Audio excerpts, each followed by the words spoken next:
Baik, saya mulai saja diskusi kita pada hari ini.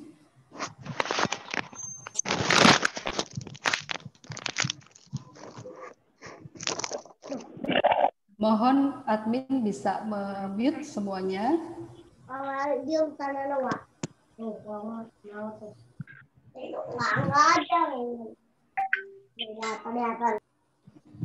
Bisa dibantu ya untuk mute semua. Kita akan mulai diskusi kita pada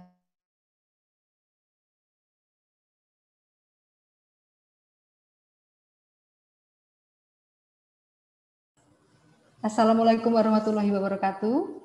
Salam sejahtera untuk kita semua. Terima kasih saya sampaikan kepada seluruh hadirin yang hari ini meluangkan waktu untuk hadir dalam Rembuk Pangan Indonesia volume 5 ya, yang kelima yang kita lakukan dengan mengambil tema budaya dapur sebagai tradisi Nusantara. Terima kasih kepada para pakar, praktisi, dan kawan-kawan media yang nanti juga akan bergabung, juga pemerhati persoalan pangan.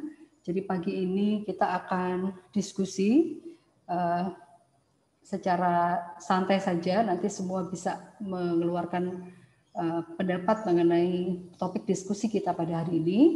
Namun kami juga mengundang beberapa pakar di bidangnya yang nanti akan berbicara sesuai dengan bidang keilmuan masing-masing.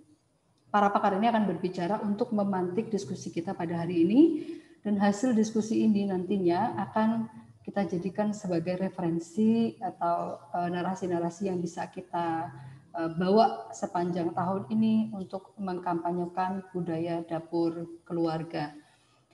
Baik, kita mulai saja acara pagi ini. Dan sebelumnya atas nama Food Bank of Indonesia kembali saya mengucapkan terima kasih atas kehadiran Bapak Ibu sekalian. Baik, saya ingin membacakan siapa-siapa saja yang akan menjadi narasumber kita pada hari ini, yaitu pertama ada Bapak Semiarto Aji Purwanto, Ketua Program Pascasarjana Departemen Antropologi UI. Kemudian pembicara kedua adalah Ibu Profesor Dr. Insinyur Eni Harmayani, MSc, Dekan Fakultas Teknologi Pertanian UGM. Kemudian pembicara ketiga adalah Ibu Dr. Ira Paramastri, MSI, dari Psikologi UGM. Kemudian yang keempat adalah Bapak Andreas Marioto, yaitu wartawan senior dari Kompas. Demikian ada para narasumber kita. Namun sebelum kita memulai dengan menghadirkan Bapak Aji Semiarto, kita akan mendengarkan sambutan dari Bapak Muhammad Hendro Utomo, founder Bank of Indonesia. Silakan, Hendro.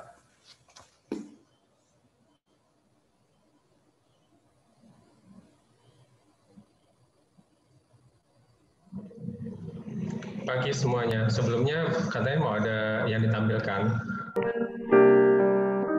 Udah tampil nih.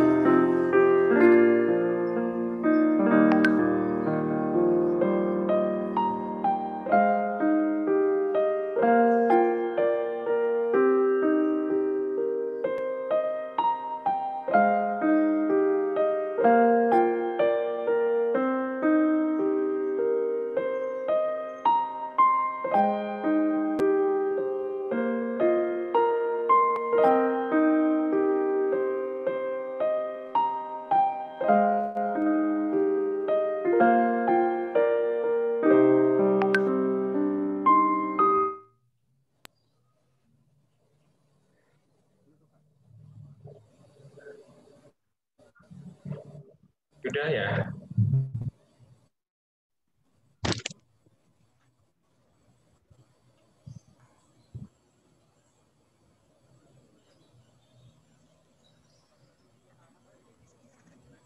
Oke, jadi semuanya, selamat pagi, Assalamualaikum warahmatullahi wabarakatuh. Bu Dekan, Mas Aji, Bu Nur, Ini suaranya feedback ya. Suaranya dubbing, Pak. Pak Swadi, Bu Ira. Suaranya dubbing, Pak. Kedengeran? Sudah. Bisa Masih dengar ada, ya? masih ada. Oke, langsung lanjut ya. Lanjut. Ya, oke. Jadi kita ini formatnya kan dialog ya. Jadi kita santai dan nanti bagaimana Ibu moderator mengatur traffic percakapannya gitu sehingga ini nanti bisa menghasilkan sesuatu yang akan kita pakai sebagai dasar kampanye ke depan pada tahun 2021 ini. Saya ingin mengingatkan lagi perjalanan FOI sebenarnya. Sebelum waktu awal-awal dulu kita mulai FOI ini, saya membaca sebuah buku tentang bagaimana seseorang yang akan membantu masyarakat aborigin di Australia dengan ini fasilitas kesehatan gitu. Jadi akan dibangunkan gedungnya, kemudian fasilitas kesehatan gitu. Tapi ketika dia masuk ke masyarakat aborigin, dia langsung mengetahui bahwa ternyata persoalannya bukan pada fasilitas kesehatannya. Persoalannya ada pada perilakunya, sehingga dia tunda dulu membangun fasilitas kesehatan itu dan dia memutuskan untuk masuk ke dalam perilaku masyarakat aborigin. Jadi dia lihat lagi rumahnya seperti apa, dan ternyata di situ dia temukan bahwa di rumah-rumah orang aborigin itu tidak ada ventilasi. Kemudian juga kamar mandinya, WC-nya itu ternyata ada lubangnya, tapi itu tidak mengalir gitu. Sehingga persoalan-persoalan kesehatan tetap aja akan jadi masalah selama perilaku itu tidak diperbarui atau tidak dirubah gitu. Jadi yang dia putuskan akhirnya adalah mencoba untuk edukasi dulu dan mengubah perilakunya dulu gitu. Setelah itu baru alat-alat kesehatan dan hal teknis lainnya gitu, mulai pada itu.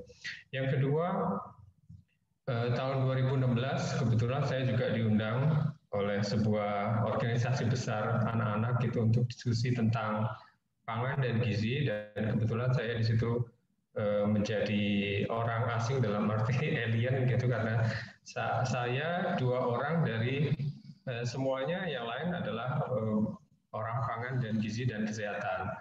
Sehingga saya sendiri tidak perspektifnya berbeda. Kalau semuanya mendiskusikan tentang makanan ini, kandungannya ini, nanti hasilnya begini gitu. Saya waktu itu tanya, lalu bagaimana cara memasukkan makanan-makanan ini, makanan yang baik ini, sehingga itu menjadi sebuah habit atau kebiasaan gitu.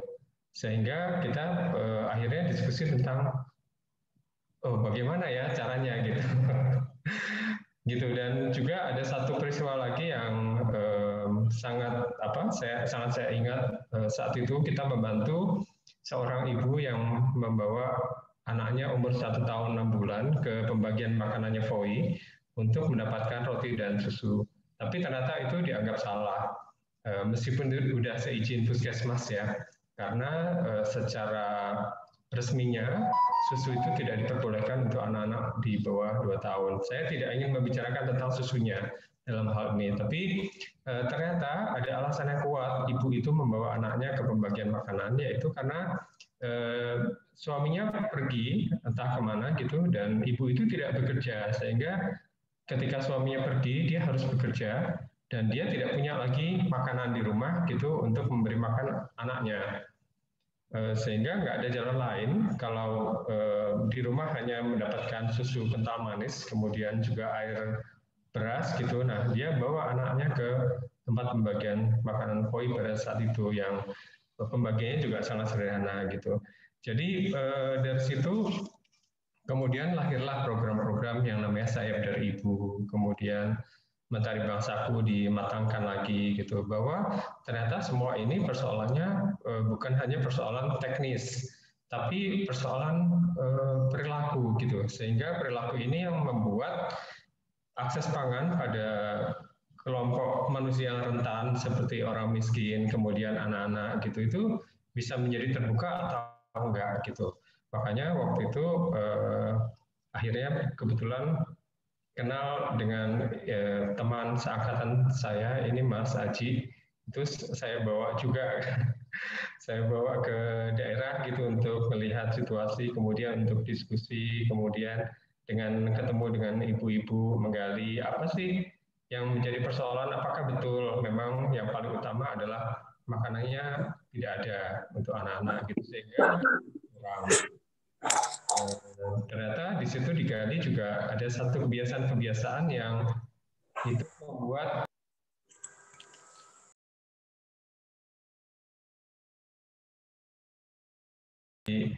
di mute, saya buka sendiri aja ya.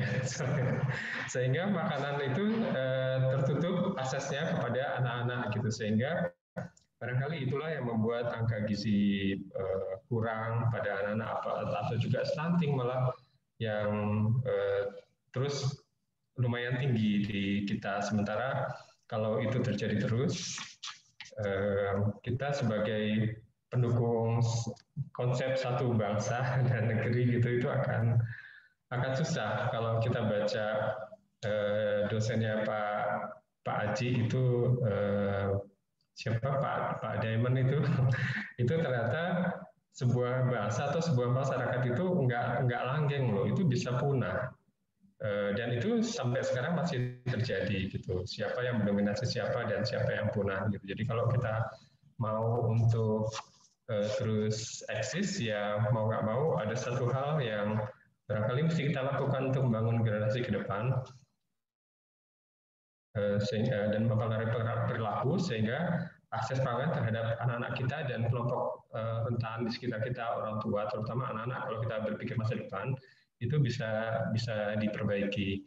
Nah, berangkat dari situ makanya POI sangat concern terhadap masalah-masalah manusia. Manusia harus sebagai senternya, sebagai pusatnya. Jadi teknisnya oke gitu ya. Kalau kita bangun ekonomi, kita bisa bikin target PDB-nya berapa, terus segala macamnya berapa dengan angka-angka gitu ya. Tapi kita mesti masuk lagi apakah misalnya pembangunan ekonomi atau pangan itu mensejahterakan masyarakatnya atau justru kebalikannya gitu. Nah, kita mesti lihat manusia sebagai faktor yang utama, termasuk perilakunya dan juga masalah-masalah yang terjadi gitu. Karena manusia itu kan hidup dengan masalah keseharian, apalagi kelompok yang rentan, apalagi anak-anak yang nggak punya suara gitu untuk bisa menentukan sendiri makanan apa yang dia dapatkan hari ini misalnya gitu. Nah, tahun 2021 ini waktu itu Bu Umur bicara tentang dapur, jadi itu menginspirasi. Jadi saya mohon izin untuk menangkap soal dapur itu menjadi satu hal yang penting dalam masyarakat kita. Sebenarnya pada masyarakat tradisional itu dapur itu sudah menjadi peran yang penting, tapi semakin ke sini kelihatannya ada gaya hidup yang membuat dapur itu tidak lagi mempunyai peranan yang penting dalam keluarga gitu, karena kita cenderung untuk membeli semuanya dan jajan dari luar. Saya tidak anti pada jajannya gitu, tapi barangkali jajan itu lebih rekreasional gitu, itu barangkali bisa diterima. Jadi harus ada titik keseimbangannya gitu. Kebetulan juga tahun ini 2021 ini kita kampanye tentang dapur dan juga POI sudah mendorong di masyarakat untuk membentuk dapur-dapur gitu. Jadi kalau dapur-dapur mereka sendiri. Jadi kalau di masyarakat yang padat penduduknya sulit ruangan, kemudian sulit ada dapur, apalagi ada dining room misalnya ruang keluarga, ya sudah kita bentuk dalam skala komunitas gitu. Sederhana aja sebenarnya kalau di negara maju, pemerintahnya kadang-kadang membantu masyarakatnya untuk ada taman yang baik di komunitas, kemudian ada alat masak gitu, sehingga masyarakatnya bisa ketemu, sosialisasi, kemudian makan bersama gitu. Ya, jadi sesederhana itu gitu. Nah, ini kelihatannya harus diperkuat oleh Bapak Ibu yang pintar-pintar di sini, menguasai ilmu gitu. Pertama kali setelah dari Bu Umur dan Bu Maya saya dapat izin, saya ketok beraninya Pak Haji untuk membantu Mas Haji punya landasan saintifik yang terkait dengan manusianya gitu, bisa nggak diperkuat gitu, sehingga ini akan menjadi satu landasan gerakan kita ke depan. Begitu barangkali dari saya sebagai pengantar, mudah-mudahan bermanfaat. Baik, terima kasih Pak Hendro atas pengantarnya. Kita langsung saja menuju ke Pak Aji. Bapak Semiarto Aji adalah Ketua Program Prasarjana Departemen Antropologi UI. Namun sebelumnya saya juga ingin menyapa ada Prof. Nurziati Garjito dari UGM yang juga sudah bergabung bersama kami. Selamat pagi. Selamat pagi. Sehat-sehat Prof. Nur. Kemudian juga ada Dr. Insinyur Suwardi dari Fakultas Pertanian IPB. Selamat pagi Pak Suwardi. Ada juga di sini Dr. Dian Kusuma Dewi MGC dari Kedokteran Komunitas Fakultas Kedokteran UI. Kemudian juga ada banyak sekali ya yang sudah bergabung di sini. Ada dari FEMA IPB, ada Prof. Ahmad Sulaiman yang hari ini masih sakit tapi berkenan juga mendengarkan diskusi kita pada hari ini, serta semua. Assalamualaikum semuanya. Waalaikumsalam. Prof. Ahmad segera sembuh ya. Kita sini semua memberikan semangat. Oke. Sebelumnya terima kasih Pak Aji, silahkan memberikan paparannya. Ada yang lupa, saya ingin mengucapkan selamat untuk karena kita ini untuk kepengurusan yang baru ada Dewan Pakar itu yang ketuanya Prof. Ahmad gitu. Makanya sambil sakit-sakit juga menyempatkan diri. Selamat bahwa kita sekarang sudah punya Dewan Pakar. Mas Aji ada di dalamnya, Bu Ira ada di dalamnya, juga Bu Maya gitu. Mudah-mudahan jalan kita ke depan akan yang benar gitu. Karena masih nggak jelas ya. Keras. Tetap.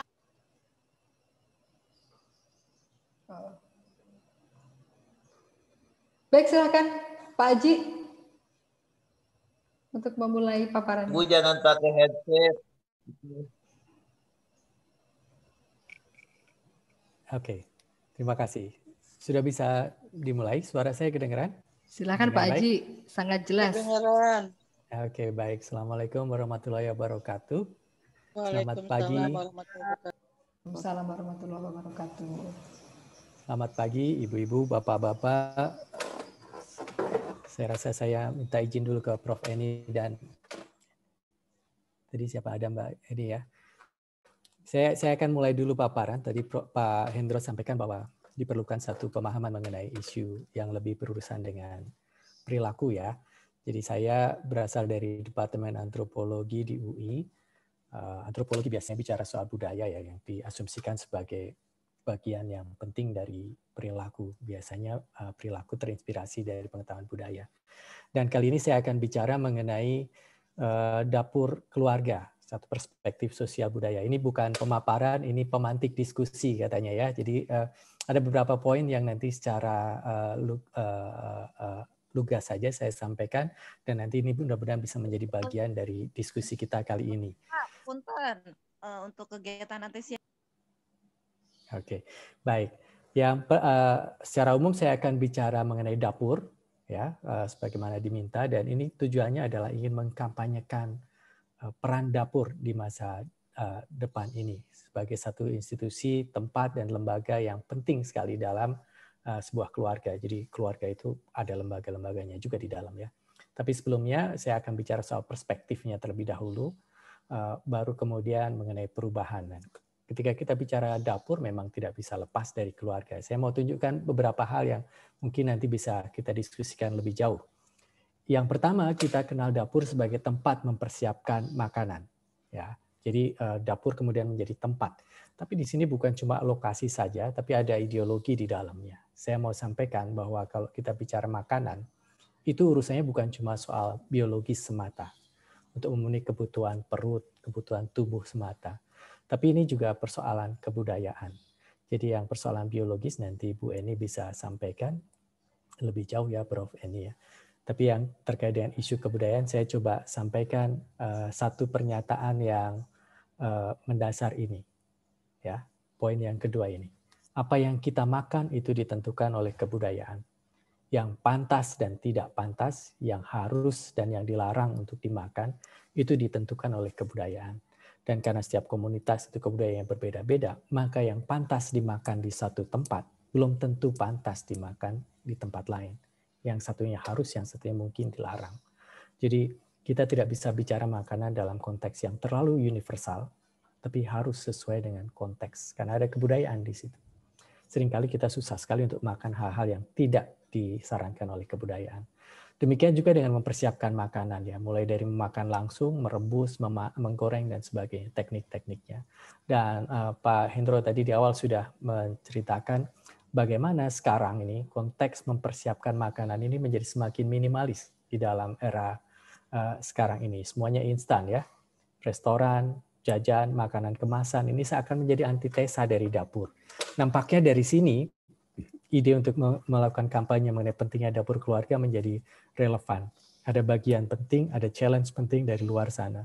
Tapi saya juga ingin sampaikan bahwa posisi dan letak dapur itu juga bukan sekedar letak begitu saja ya, tapi ini ada ideologinya. Kita kenal di banyak kebudayaan kita bahwa dapur itu seringkali bagian yang terpisah dari rumah ya. Di Bali, di Jawa pada masa lalu ada bangunan sendiri yang disebut sebagai dapur. Kalau sekarang karena bangunan lahannya terbatas mungkin menjadi ruangan-ruangan sendiri dan biasanya di belakang. Biasanya di belakang. Nah, kalau kita sekarang lihat dari pameran perumahan real estate baru sudah mencoba dapur ditaruh di depan. Nah, ini nanti adalah itu kita nanti diskusikan lebih jauh apa implikasinya kalau dapur ditaruh di depan. Ya. Yang kedua yang saya ingin diskusikan adalah dapur sebagai domain perempuan. Nah, ini nih seru nih. Saya selalu suka bahwa ketika kita bicara dapur, kita bicara keluarga, seringkali pikiran kita lempeng-lempeng aja. Enggak selempeng itu. Itu adalah satu konstruksi gender ya. Ini ada pembagian kerja secara seksual. Perempuan itu selalu dikaitkan dengan proses produksi di tingkat domestik. Nah, ini kerangkanya seakan-akan begitu. Kalau kita bicara Indonesia dan banyak kebudayaan etnik di Indonesia secara umum, ya tentu saja ini agak stereotipik ya. Tapi ini seringkali kita rasakan dalam keseharian. Dapur itu menjadi keseharian perempuan. Ya, kita sering dengar anak-anak mahasiswa perempuan, mahasiswi itu selalu saja mengeluh, banyak sekali yang mengeluh pada saya. Saya nggak boleh sekolah lebih lanjut, saya harus cepat-cepat selesai. Kenapa? Mau cepat kerja. Ya kerja satu hal Pak, orang tua saya minta saya tahu diri. Walaupun saya pintar, saya sarjana, tapi tempat saya adalah mengurus keluarga. Seakan-akan keluarga adalah urusan perempuan. Dan dapur menjadi sentral kekuasaan untuk wanita. Tapi karena ini struktur, maka ini seakan-akan juga menjadi penjara bagi perempuan. Seakan-akan perempuan ya di situ aja. Dan ini diperoleh secara turun-temurun ya. Istilahnya diwariskan, ascribe. Ini adalah konstruksi yang kita mesti bongkar. Karena sekarang kita bicara dalam konteks yang lebih egaliter ya. Kita bicara soal pembagian kerja secara profesional. Chef, koki itu ya laki-laki, dan dalam konteks yang pertama ini ada kayak intervensi pada domain perempuan. Oh enggak. Ini adalah persoalan bahwa bekerja di dapur itu sesuatu yang kita pelajari. Kalau kita menganggap bahwa itu adalah satu hal yang biasa terjadi, maka ketika seorang ibu memasak enak sekali, kita akan, ya biasa namanya ibu masak enak sekali, nggak ada pujian gitu. Bahkan kalau masakannya nggak enak, jadi persoalan. Perempuan kok nggak bisa masak. Ya, itu konstruksi yang harus dibongkar ya, bahwa yang memasak itu dipelajari, bukan turun-temurun. Ya, itu barangkali bagian yang nanti kita bisa diskusikan jadi bagian penting dari tema-tema kampanye kita. Yang berikutnya, dapur itu juga punya makna dan simbol-simbol tertentu. Ya, pertama jelas, dapur adalah simbol status. Seberapa besar dapurnya, seberapa bersih dapurnya, seberapa lengkap peralatan yang ada di dapur, seberapa berani seseorang mengekspos dapur kepada publik, pada orang umum, pada tamu. Ya, saya nggak akan heran kalau sebagian di antara kita, aduh, kita ngobrol di depan aja ya, jangan di dapur gitu. Ya, selalu saja seperti itu ya. Itu seringkali karena dapur dipandang sebagai satu hal yang private, sangat privat, intim. Hanya orang-orang yang sudah sangat akrab boleh masuk ngobrol sampai ke dapur. Ya, kalau tidak mereka akan berhenti di ruang tamu. Ya, dapur menjadi bagian yang penting dalam konteks sosialisasi keluarga ya. Ibu ngomong sama anaknya, terutama anak perempuan. Sekali lagi ini konstruksi gender ya. Seringkali dilakukan di dapur. Banyak pembicaraan rahasia suami istri dilakukan di dapur ya. Sehingga kita kenal kata-kata mutiaranya ya. Ini rahasia dapur. Nah, dapur adalah satu lingkungan, satu area yang privat. Nah, kita mau ngomong kampanye dapur. Ini ada hambatan dalam tanda kutip kultural. Selama ini itu privat. Sekarang kita mau bikin publik. Ya.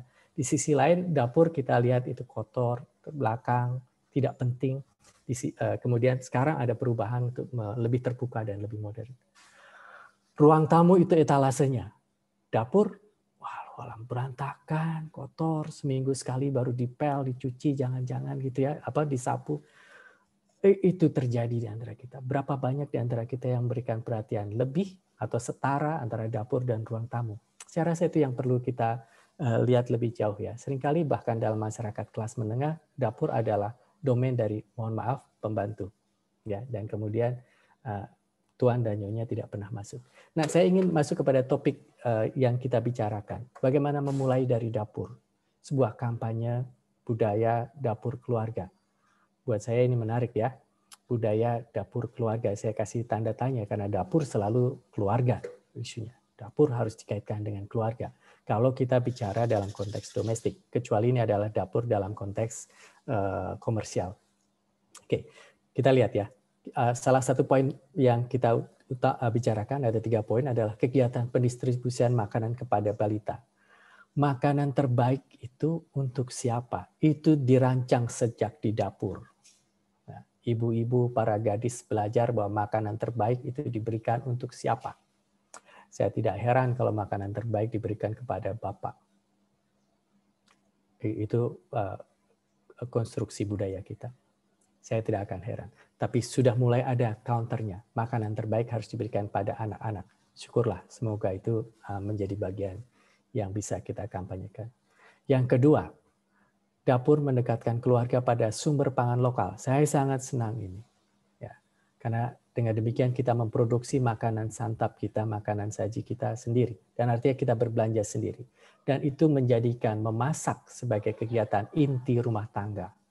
Selama ini disadari atau tidak, kegiatan inti rumah tangga digantikan oleh TV. Dan 3 tahun terakhir ini, TV itu masih ruang publik ya, 3 tahun ini.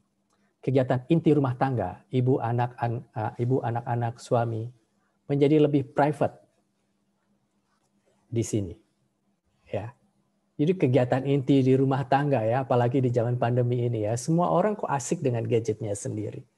Ya, tidak ada lagi interaksi. Nah, ini ada satu kampanye yang bagus menjadikan dapur sebagai inti kegiatan keluarga. Itu ada satu hal yang bagus. Tapi di sisi yang lain, yang kedua, saya ingin juga mengatakan, selain sumber daya pangan lokal, ini kita coba mengembalikan kedaulatan selera pada keluarga. Anak-anak ditanya mau makan yang enak, di mana? Di McDonald. Di warung daun, di mana? Sementara saya, Mas Hendro, Mbak Wida, barangkali makanan yang enak adalah makanan yang dimasak oleh ibu. Tapi selera kemudian bergeser, yang namanya enak bukan lagi masakan ibu, tapi yang dibeli di mana-mana. Oke, bagaimana kita mengembalikan kedaulatan selera? Selera itu dibentuk, ya, dan nampaknya kita nggak berdaulat dibanding serangan-serangan investasi, modal, dan sebagainya yang membuat franchise restoran itu di mana-mana dan mudah sekali. Jadi kita harus rebut tuh kedaulatan selera. Ya. Berikutnya adalah edukasi kepada ibu, masyarakat luas dengan menggunakan berbagai saluran komunikasi. Saya ingin sedikit ubah frasenya ya, Mbak Wida. Saya ganti kata bunda dengan ibu, dan masyarakat luas itu saya kasih arti yang lebih progresif lagi, dengan ide meninggalkan dikotomi peran perempuan dan laki-laki dalam mempersiapkan makanan. Kita terlalu selama ini mengatakan bahwa memframing, mengerangkai bahwa urusan makanan, gizi keluarga adalah urusan ibu. Ini yang saya rasa harus dibongkar. Kampanye untuk memasyarakatkan dapur itu harus juga menginclude masyarakat luas dalam hal ini adalah bagian dari keluarga yang selama ini tersisihkan dalam urusan dapur. Laki-laki, bapak, dan sebagainya. Masuk dapur. Itu revolusi karena sebagian dari kebudayaan kita mengatakan tadi dapur adalah domain perempuan. Ya. Nah, itu adalah beberapa isu yang saya harap bisa menjadi pemantik diskusi kita. Dan sebagai penutup saya ingin sampaikan bahwa perubahan bisa dimulai dari mana saja, bahkan dari dapur. Asal kemudian kita bisa mengemasnya secara baik dengan terlebih dahulu memahami existing kondisi yang ada selama ini. Sebelum kita masukkan hal-hal yang baru, kita coba pahami dulu yang ada selama ini. Nah, saya ingin sampaikan juga harus ada pemahaman mengenai cara pandang keluarga, cara pandang atas dapur, dan bagaimana cara pandang itu berubah senantiasa. Keluarga yang ideal seperti apa, dapur yang ideal seperti apa, itu berubah dari waktu ke waktu. Nah, perubahan peran-peran selama ini didefinisikan secara simple. Laki-laki, perempuan, gender aja. Ini saya rasa perlu lebih dieksplorasi lagi dalam kampanye kita nanti. Yang terakhir, saya rasa kita harus berani membuka dapur dan menunjukkan pola makan keluarga pada publik. Nah, sekaligus menerima masukan mengenai apa yang harus dan seharusnya dilakukan dalam konteks memenuhi kebutuhan pangan keluarga. Oke, Mbak Wida, saya rasa itu beberapa poin untuk memantik diskusi kita. Mudah-mudahan tidak terlalu memakan waktu. Makasih, Mbak Wida. Waduh, terima kasih.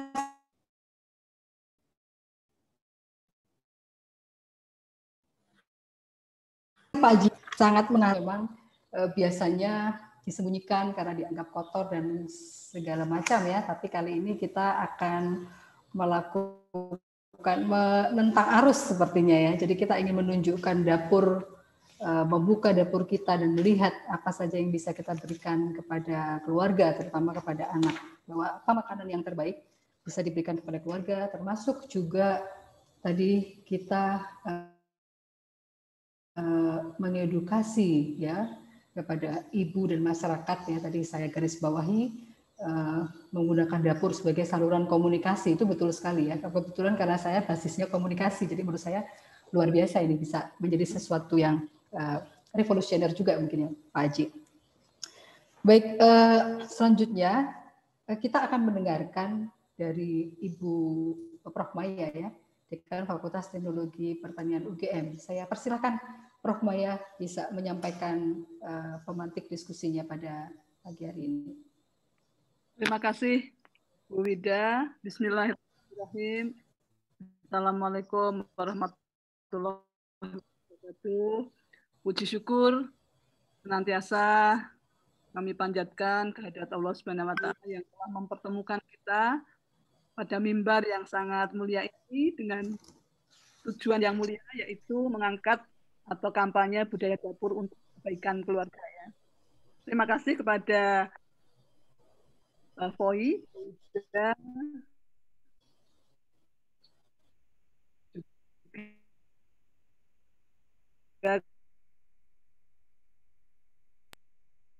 kepada Pak Bro, dan terima kasih sumber pentingnya.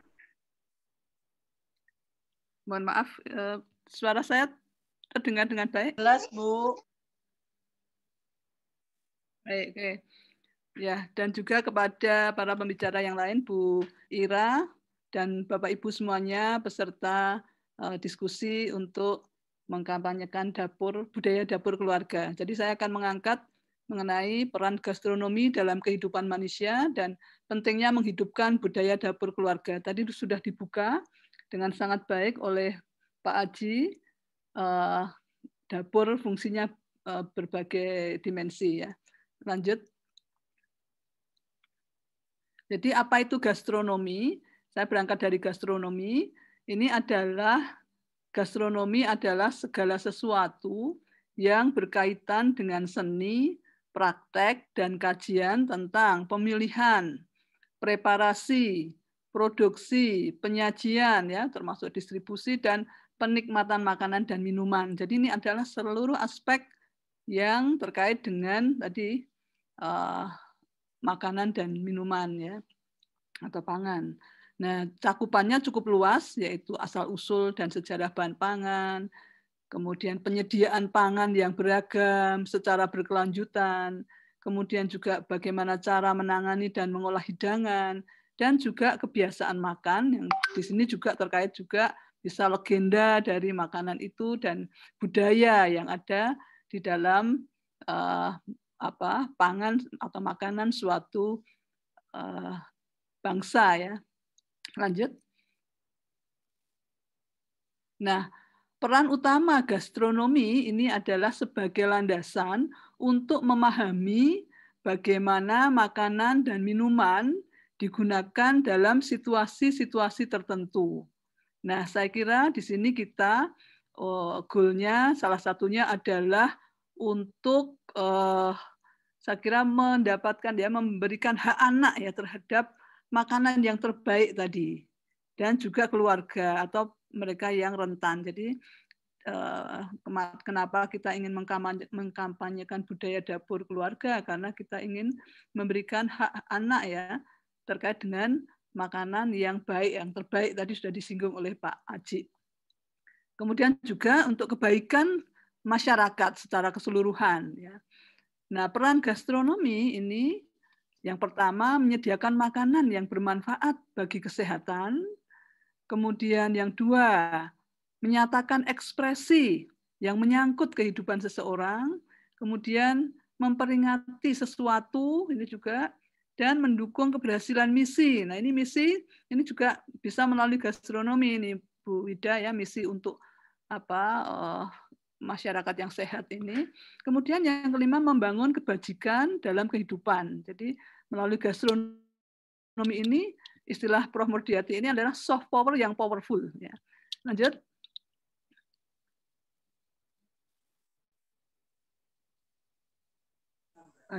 Lanjut. Ya. Nah, saya akan satu persatu, jadi juga melengkapi untuk diskusi ya. Perannya tadi menyediakan makanan yang bermanfaat bagi kesehatan. Nah, ini bisa kesehatan fisik, fisiologis, dan psikologis ya. Jadi secara umum itu. Kemudian makanan yang bermanfaat bagi kesehatan ini juga mendukung perbaikan kualitas kehidupan ya. Nah, saat ini dengan adanya globalisasi, urbanisasi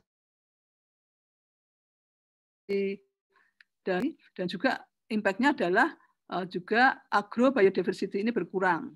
Kemudian juga kesehatan menjadi berkurang. Impact-nya lagi, bisa indikatornya adalah penyakit tidak menular atau non-communicable disease ini juga tinggi dan berawal dari pola konsumsi makanan yang tidak baik.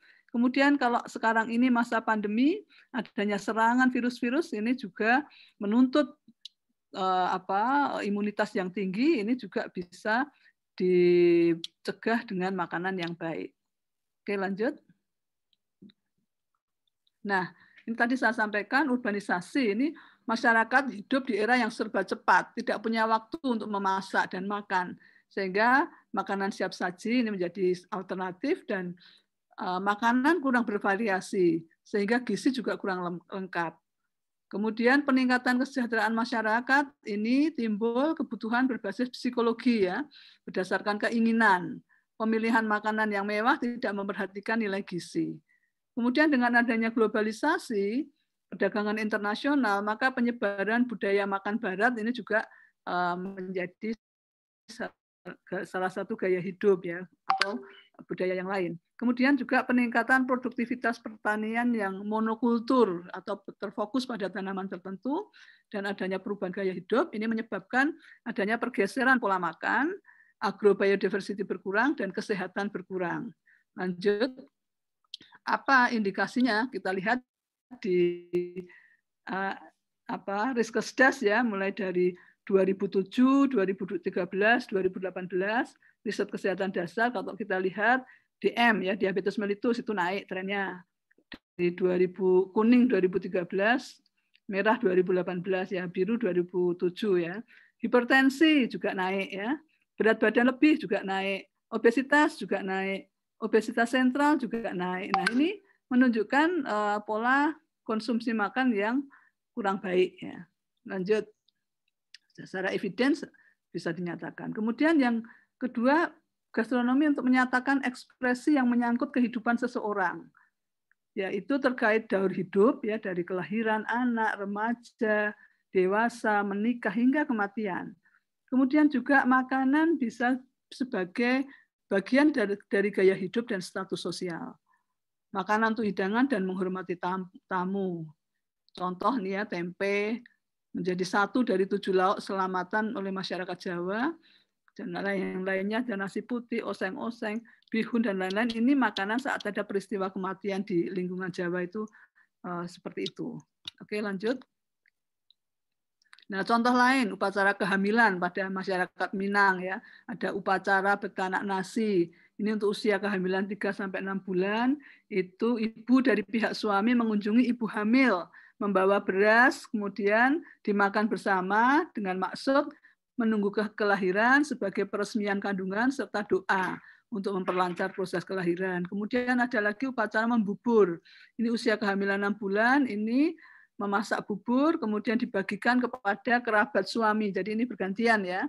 Kemudian selanjutnya dia lakukan manjapu pinggan, yaitu ibu hamil diundang balik untuk makan. Ini yang memuliakan ibu hamil tadi ya. Kemudian juga ada upacara ma'anta nasi kunyit. Ini mengantar nasi kunyit. Ini maksud upacara adalah tanggung jawab dan perasaan gembira dari pihak keluarga laki-laki. Kemudian juga ada upacara ma'anta asam, ya, ini khusus di Payakumbuh. Ini hidangan yang disajikan itu ibu dari suami membawakan buah-buahan yang berasa asam ya kepada ibu hamil. Ini adalah relasi dan juga upacara untuk mengekspresikan perasaan dan juga doa untuk kesehatan ya. Lanjut.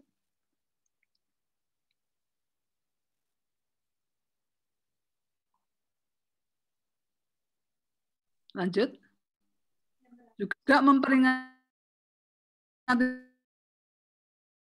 sesuatu alat untuk pengajian yang memiliki makna khusus ya, misalkan dalam ritual masyarakat terkait keagamaan tertentu, kegiatan tertentu, ada di Tegal, di Kendal itu misalkan menyambut bulan Ramadan, ini ada ritual keagamaan dengan memperebutkan kudapan ya yang bernama sumpil dan aneka hasil bumi ya.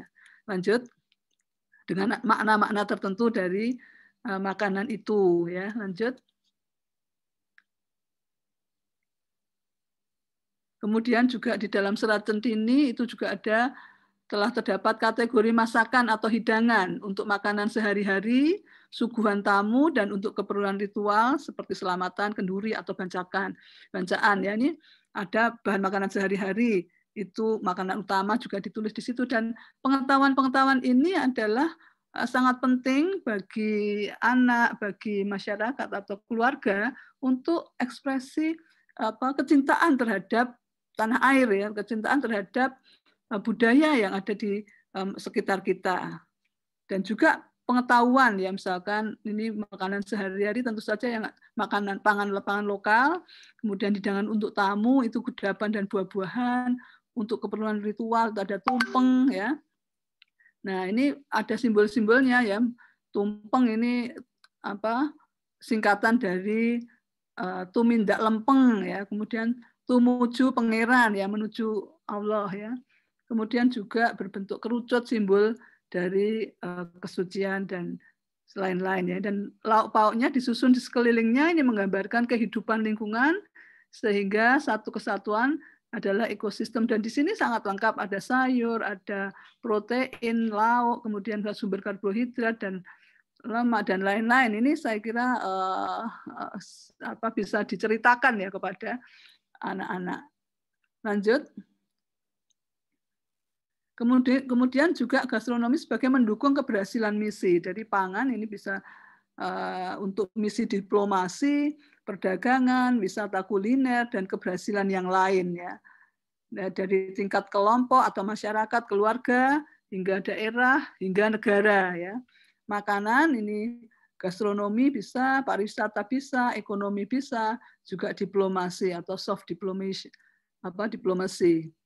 Nah, ini pariwisata ini juga sangat tergantung dengan adanya tadi subsektor kuliner ya, atau ekonomi kreatif. Kemudian juga nation branding, ya, ini kecintaan terhadap bangsa, ini juga bisa ditimbulkan dari dapur keluarga tadi. Contoh ini kalau Thailand, Amazing Thailand, atau Global Thai, Korean Cuisine to the World, Global Handshake, ya, Dim Sum Diplomacy. Kemudian ikon kuliner suatu negara juga, ya, sushi, itu Jepang, identik dengan Jepang, Tom Yum Thailand, kimchi Korea Selatan, pizza Italia. Nah, nation branding dan ikon kuliner Indonesia itu apa? Ya, ini perlu digarap mulai dari tingkat keluarga. Lanjut. Kemudian ini contoh yang sudah kita riset ya, atau kita kaji. Soto ini bisa kita branding menjadi a spoonful of Indonesian warmth. Di sini menunjukkan hidangan yang ini beberapa tahun yang lalu sebagai best atau ranking pertama untuk street food ya. Hidangan serupa tidak ada di negara lain, tersebar di hampir seluruh wilayah Indonesia. Ada 75 ragam soto di 22 daerah kuliner Jawa, Madura, Sumatera, NTB, Kalimantan, dan Sulawesi, dan menggunakan bahan dan bumbu dari masing-masing daerah ya.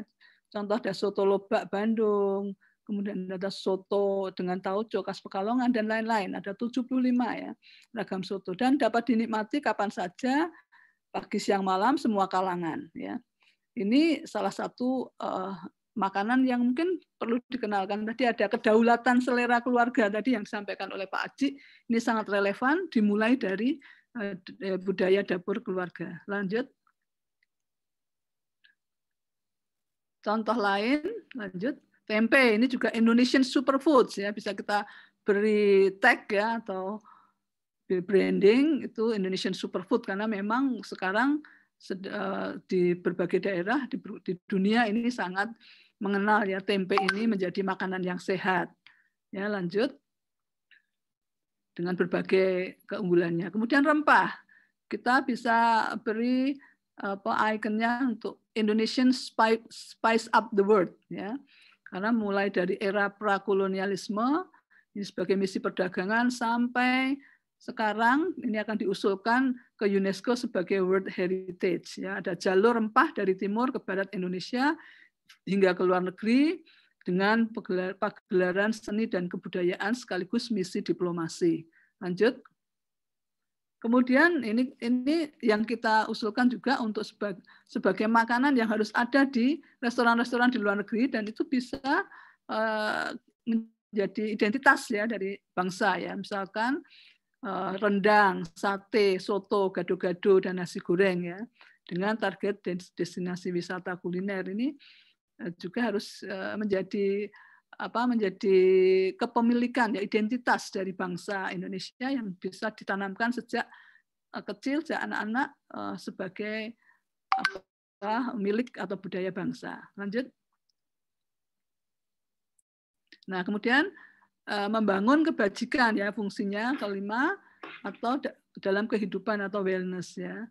Jadi ada manusia, lingkungan, dan manusia lain. Kebajikan adalah sesuatu yang mendatangkan kebaikan. Nah, ini yang akan kita garap dengan mengkampanyekan budaya dapur keluarga tadi.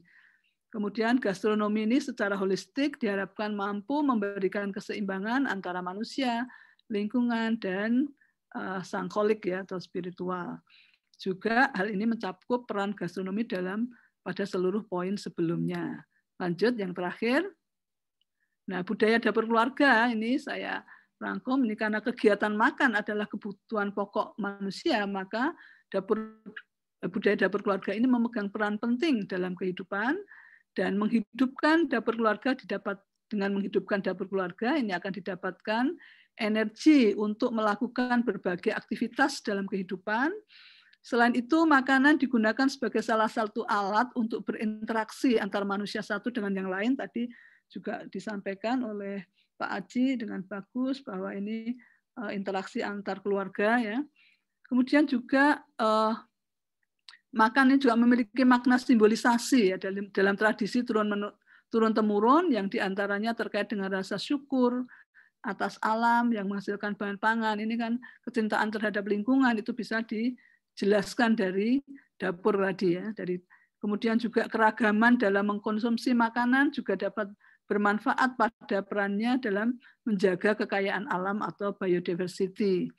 Kemudian juga proses pemilihan makanan, ini juga dipengaruhi oleh beberapa faktor, yaitu fisiologi, psikologi, dan agama, budaya, serta masyarakat. Jadi memang itu ada kekhasan ya, dan ini bisa menjadi kekuatan.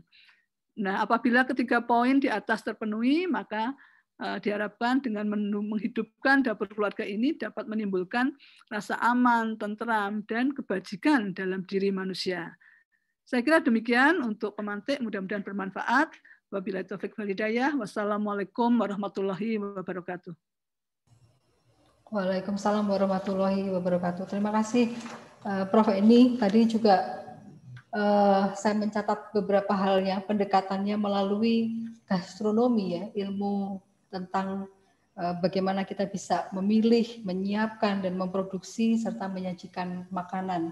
Dan luar biasa sekali tadi bagaimana kita bisa mengeksplor ya kebijakan budaya lokal ya dari makanan-makanan yang kita sajikan di dalam dapur-dapur keluarga. Jadi nyambung juga dengan Pak Aji ya mengenai kedaulatan selera keluarga yang juga bisa kita hadirkan di tengah keluarga kita ya, dan bisa kita mulai dari dapur keluarga.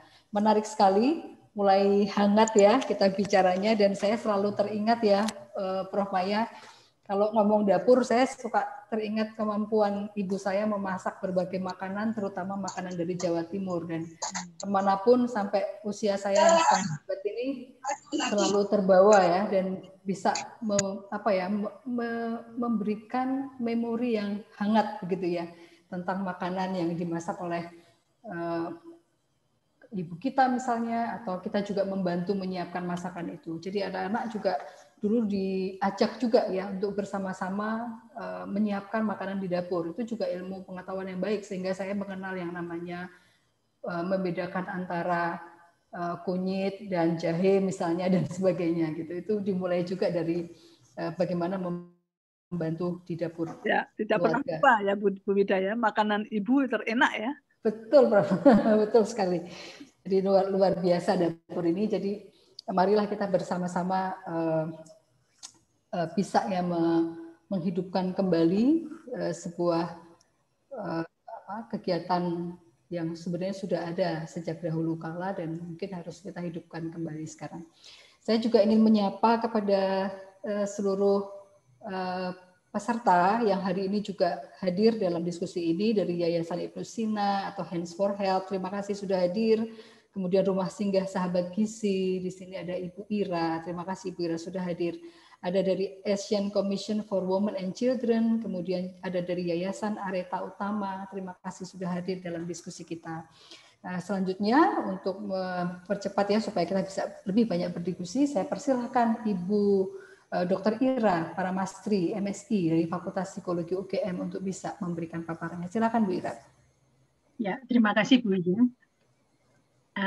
Saya terdengar ya? Terdengar Bu? Ya, oke. Mohon Mbak Zia atau Mbak Nabila untuk men-share screen kan PPT saya. Nah,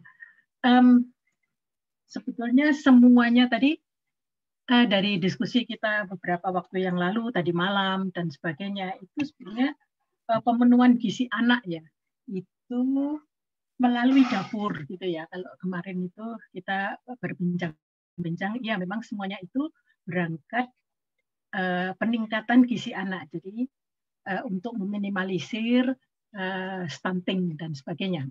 Nah, semuanya itu akan dilakukan oleh orang tua. Dalam hal ini saya selalu bilang orang tua, dan tidak hanya ibu tapi juga bapak. Ya, ibu dan bapak itu harus bekerja sama untuk anaknya gitu, untuk peningkatan gizi anaknya. Nah, untuk sampai ke sana kita sedikit melihat di ini World Fit for Children, yaitu di United Nations General Assembly pada tahun 2001. Sudah lama sih, tapi ini nampaknya bisa dibawa sepanjang masa. Yang pertama untuk promosi hidup sehat. Dalam hal ini hidup sehatnya itu adalah selain secara fisik, itu juga secara psikologis, sosial, dan ekonomi. Nah, dalam hal ini pemenuhan gizi anak itu mencakup kesemuanya itu. Selain juga ada penyediaan pendidikan yang berkualitas, karena pemenuhan gizi anak yang baik, maka diharapkan nanti performansi di pendidikannya juga baik, gitu ya, karena gizinya bagus, tidak hanya makan cilok dan ciki, gitu ya. Jadi dan sarapan, gitu, sarapan itu harus itu utama. Gitu ya. Nah kemudian selain itu juga perlindungan terhadap perlakuan salah, eksploitasi, dan sebagainya. Ini juga menjadi bagian dari perlindungan terhadap anak. Selain juga penanggulangan HIV/AIDS yang ini sangat banyak sekali. Nah, beberapa hal yang tersebut itu akan mendukung PNBAI 2015, walaupun sudah lama. Ya, next. Apa itu? Next. Nah, jadi PNBAI 2015 itu program nasional bagi anak Indonesia, di mana stressingnya itu adalah pada konvensi hak anak. Next, apa itu konvensi hak anak? Jadi di sini non-diskriminasi. Dalam hal ini misalnya kita fokusin pada penyediaan gizi anak itu tidak boleh dibeda-bedakan antara ayah, tadi sudah disinggung oleh Pak Aji, bahwa yang makanan yang enak-enak, dodo mentok dan sebagainya itu brutu kalau zaman dulu ya, zaman kuno, karena saya orang kuno ya, itu untuk orang tua gitu, untuk ayah gitu. Sedang anaknya itu yang lainnya gitu, yang mendekati tulang-tulang itu gitu. Jadi nggak boleh. Terus anak laki-laki dan perempuan itu dibedakan. Itu tidak boleh karena kita semua itu setara gitu ya. Anak laki-laki, anak perempuan itu setara. Nah, kemudian fokus itu semuanya berbuat yang terbaik untuk anak. Jadi semuanya fokus ke sana. Dalam hal ini pemenuhan gizi pun ibu dan bapak itu harus memperhatikan, mengutamakan pemberian gizi anak. Nah, dalam perjalanan sampai dengan sekarang ini para orang tua muda, orang tua setengah muda, setengah tua itu juga semuanya saya lihat dalam area yang di sekitar saya itu mereka sudah semuanya demi anak gitu ya. Jadi orang tua itu mengalah demi anaknya, gitu ya. Nah, kemudian konvensi hak anak berikutnya adalah hak untuk hidup dan berkembang, kemudian dan berpartisipasi. Dalam hal ini penyediaan gizi anak di dalam keluarga, anak bisa berpartisipasi. Misalnya anak usul apa? Misalnya saya enggak, ini bagaimana kalau ini mah ibu atau bapak? Bagaimana kalau nanti masakannya ini? Jadi anak itu juga diikut sertakan pendapatnya dalam mengelola makanan di dalam keluarga. Ya, next. Nah, ini ada beberapa aspek hak anak, misalnya hak atas identitas, kemudian hak atas kesehatan, tadi identitas sudah disinggung oleh Prof. Maya, kemudian kesehatan itu fisik, mental, juga pendidikan. Jadi dia sekali lagi kalau gizinya baik, maka performansi pendidikannya itu juga bagus gitu ya. Dan juga atas perlindungan. Nah, ini ada beberapa perlindungan terhadap anak itu seperti apa sih? Dia harus dilindungi oleh ayah dan ibunya. Dari apa? Kalau kita sekarang fokusnya ke pemberian gizi yang baik, itu adalah semua perlindungan terhadap gizi yang baik. Ya, next. Nah, ini kita lihat satu-satu. Jadi umumnya anak itu kan, kalau dulu saya nggak ngerti sekarang ya, umumnya itu anak itu menghindari sayur gitu ya, menghindari sayur. Nah, ini orang tua tidak boleh menghukum jika anak tidak mau atau tidak suka mengkonsumsi makanan tertentu gitu, atau dalam hal ini sayur. Nah, kita harus berkolaborasi antara ayah dan ibu bagaimana membuat supaya anak itu suka sayur, misalnya dengan bentukan yang lucu-lucu, misalnya seperti itu. Nah, sehingga tidak ada hukuman untuk itu. Jadi kalau kamu sekarang nggak suka ya, besok coba ya sedikit, besok lagi, sehingga itu menjadi kebiasaan. Sehingga anak makin lama makin suka dan yang penting adalah modeling dari orang tua. Jadi ayah dan ibu yang kita semua makan sayur dan buah dan ikan dan macam-macam ya, itu adalah diedukasikan ke anak, dicontohkan ke anak sehingga anak itu mengikuti ayah ibunya seperti itu ya. Nah, kemudian juga perlindungan berikutnya adalah menghindari eksploitasi anak untuk mencari makan sendiri.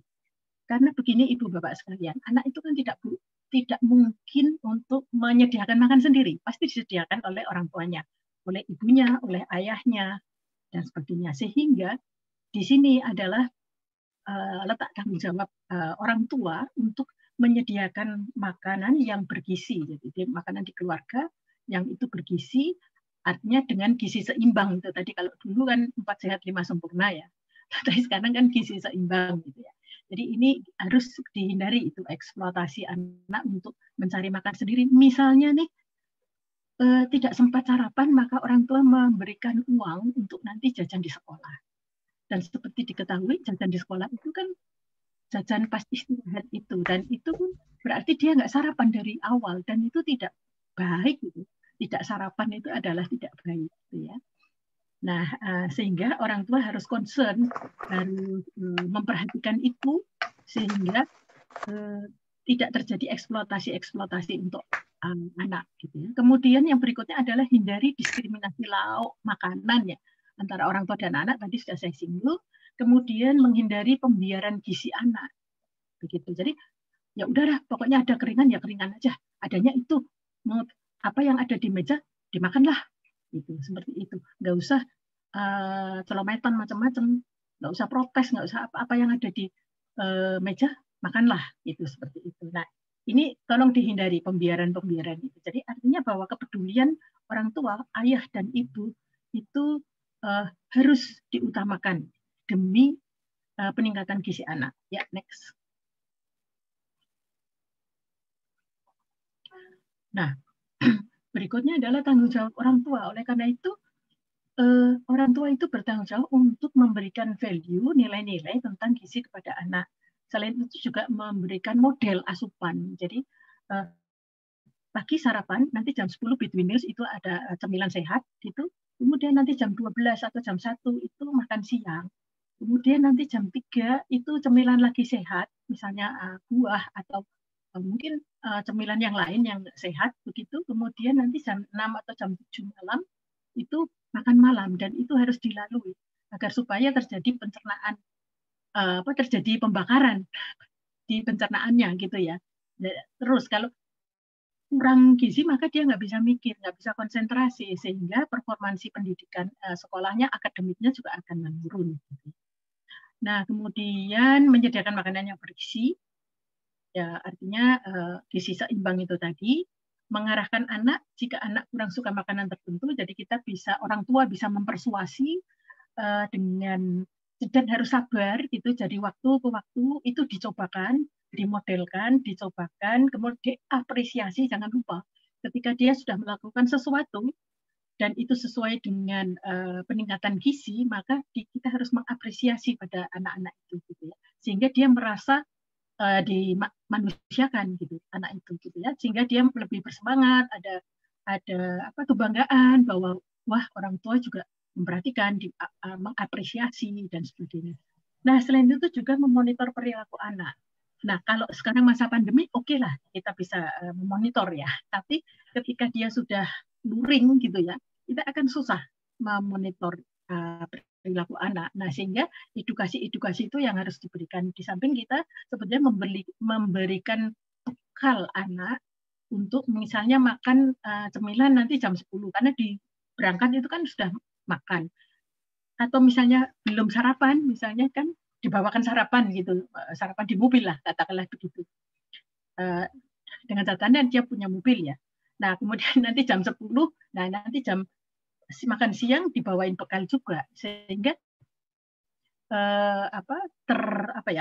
tertata itu makanannya. Atau misalnya orang tua, jadi ini ada tripartit, orang tua, sekolah, dan anak itu saling peduli, berkolaborasi Antara lain misalnya dengan penyediaan makanan di kantin itu yang bergizi, misalnya seperti itu. Sehingga anak ketika dia mau makan di kantin, itu anak sudah tahu.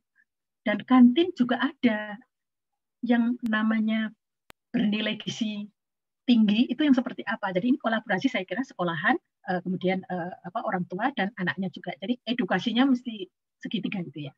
Kemudian membangun komunikasi interpersonal itu tadi ya antara anak sekolah orang tua, dan ini yang penting sinkronisasi disiplin atau aturan-aturan yang diterapkan oleh ayah dan ibunya. Misalnya ayahnya boleh, ibunya nggak boleh. Ibunya boleh, ayahnya nggak boleh. Anaknya bingung mau nurutin yang siapa nih? Oh, eyangnya aja. Eyangnya semuanya boleh gitu ya. Kalau sudah jadi eyang itu kan yang memporak-porandakan aturan-aturan yang sudah ditegakkan oleh orang tua gitu ya. Jadi ini harus sinkron antara ayah, ibu, mana yang boleh, mana yang tidak boleh. Next. Nah, perlu ibu bapak ketahui bahwa dampak gizi buruk bagi anak itu ya tentu saja kecerdasannya tidak optimal pasti. Akan mengalami kesulitan belajar, dengan demikian performansi akademiknya juga kurang bagus gitu. Kemudian tanda yang lain adalah malas beraktivitas atau murung, malas bercengkerama, bergaul, bermain dengan teman-temannya hanya di kelas saja gitu. Di dalam kelas misalnya tidak lari-lari keluar misalnya. Itu ketika luring ya. Nah, kemudian juga selain itu juga menurunnya kinerja di sekolah. Jadi misalnya ada pekerjaan-pekerjaan atau sekarang nggak tahu ya masih ada PR atau enggak, tapi namanya tugas katanya. Malas mengerjakan tugas atau tugas tidak selesai dan sebagainya. Atau bahkan putus sekolah gitu ya, seperti itu. Nah, selain itu tanda-tanda berikutnya adalah kurang responsif atau tidak responsif terhadap stimulus-stimulus yang baru gitu. Jadi cuek gitu ya, ya diem aja, nanti bisa telat mikir atau telat bereaksi, itu bisa jadi seperti itu. Dan cenderung mudah bosan gitu ya. Jadi tidak sehingga kalau mudah bosan kan dia nggak bisa fokus ya. Nah, jadi kalau di belajar di sekolah itu kan fokus ya 40 menit lah, itu bisa fokus mendengarkan gurunya atau aktif berdiskusi dan sebagainya. Ya, next.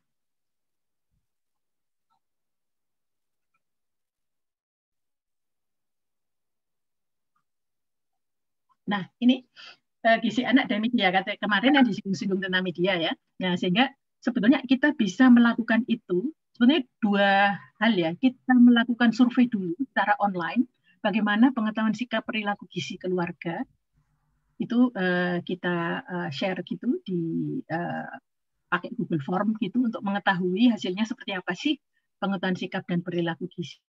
Kemudian dari situ hasilnya itu kita analisis, kemudian kita lihat, kita terap kira-kira desain intervensinya seperti apa. Misalnya dengan media online, dengan promosi gizi, kesehatan gizi misalnya gitu, kita bisa intervensi melalui e-poster, e-leaflet, e-booklet, dan yang lain, e-komik bahkan seperti itu. Dan bisa melalui YouTube, Facebook, IG misalnya, atau bahkan memakai influencer gitu ya. Influencernya adalah yang orang-orang tua yang dia berhasil mempersuasi anaknya untuk mau memakan makanan yang bergizi baik gitu ya. Nah, setelah itu maka kita lakukan monitoring dan evaluasi program. Bagaimana sih ini diteruskan, dihentikan, atau dimodifikasi program itu. Nah, dari Monef itu kemudian kemungkinan kita akan meredesain program yang sudah diterapkan di intervensi media online itu tadi. Saya kira itu ya, Ibu Bapak sekalian. Terima kasih. Semoga dapat dipahami. Terima kasih. Terima kasih Dr. Ira Parasmasti MSI mengenai ya tapi terkait dengan perspektif hak anak dan perlindungan anak. Ini juga menyambung nanti apakah tadi ya, gizi anak, perlindungan anak, makanan yang baik yang bisa diberikan ke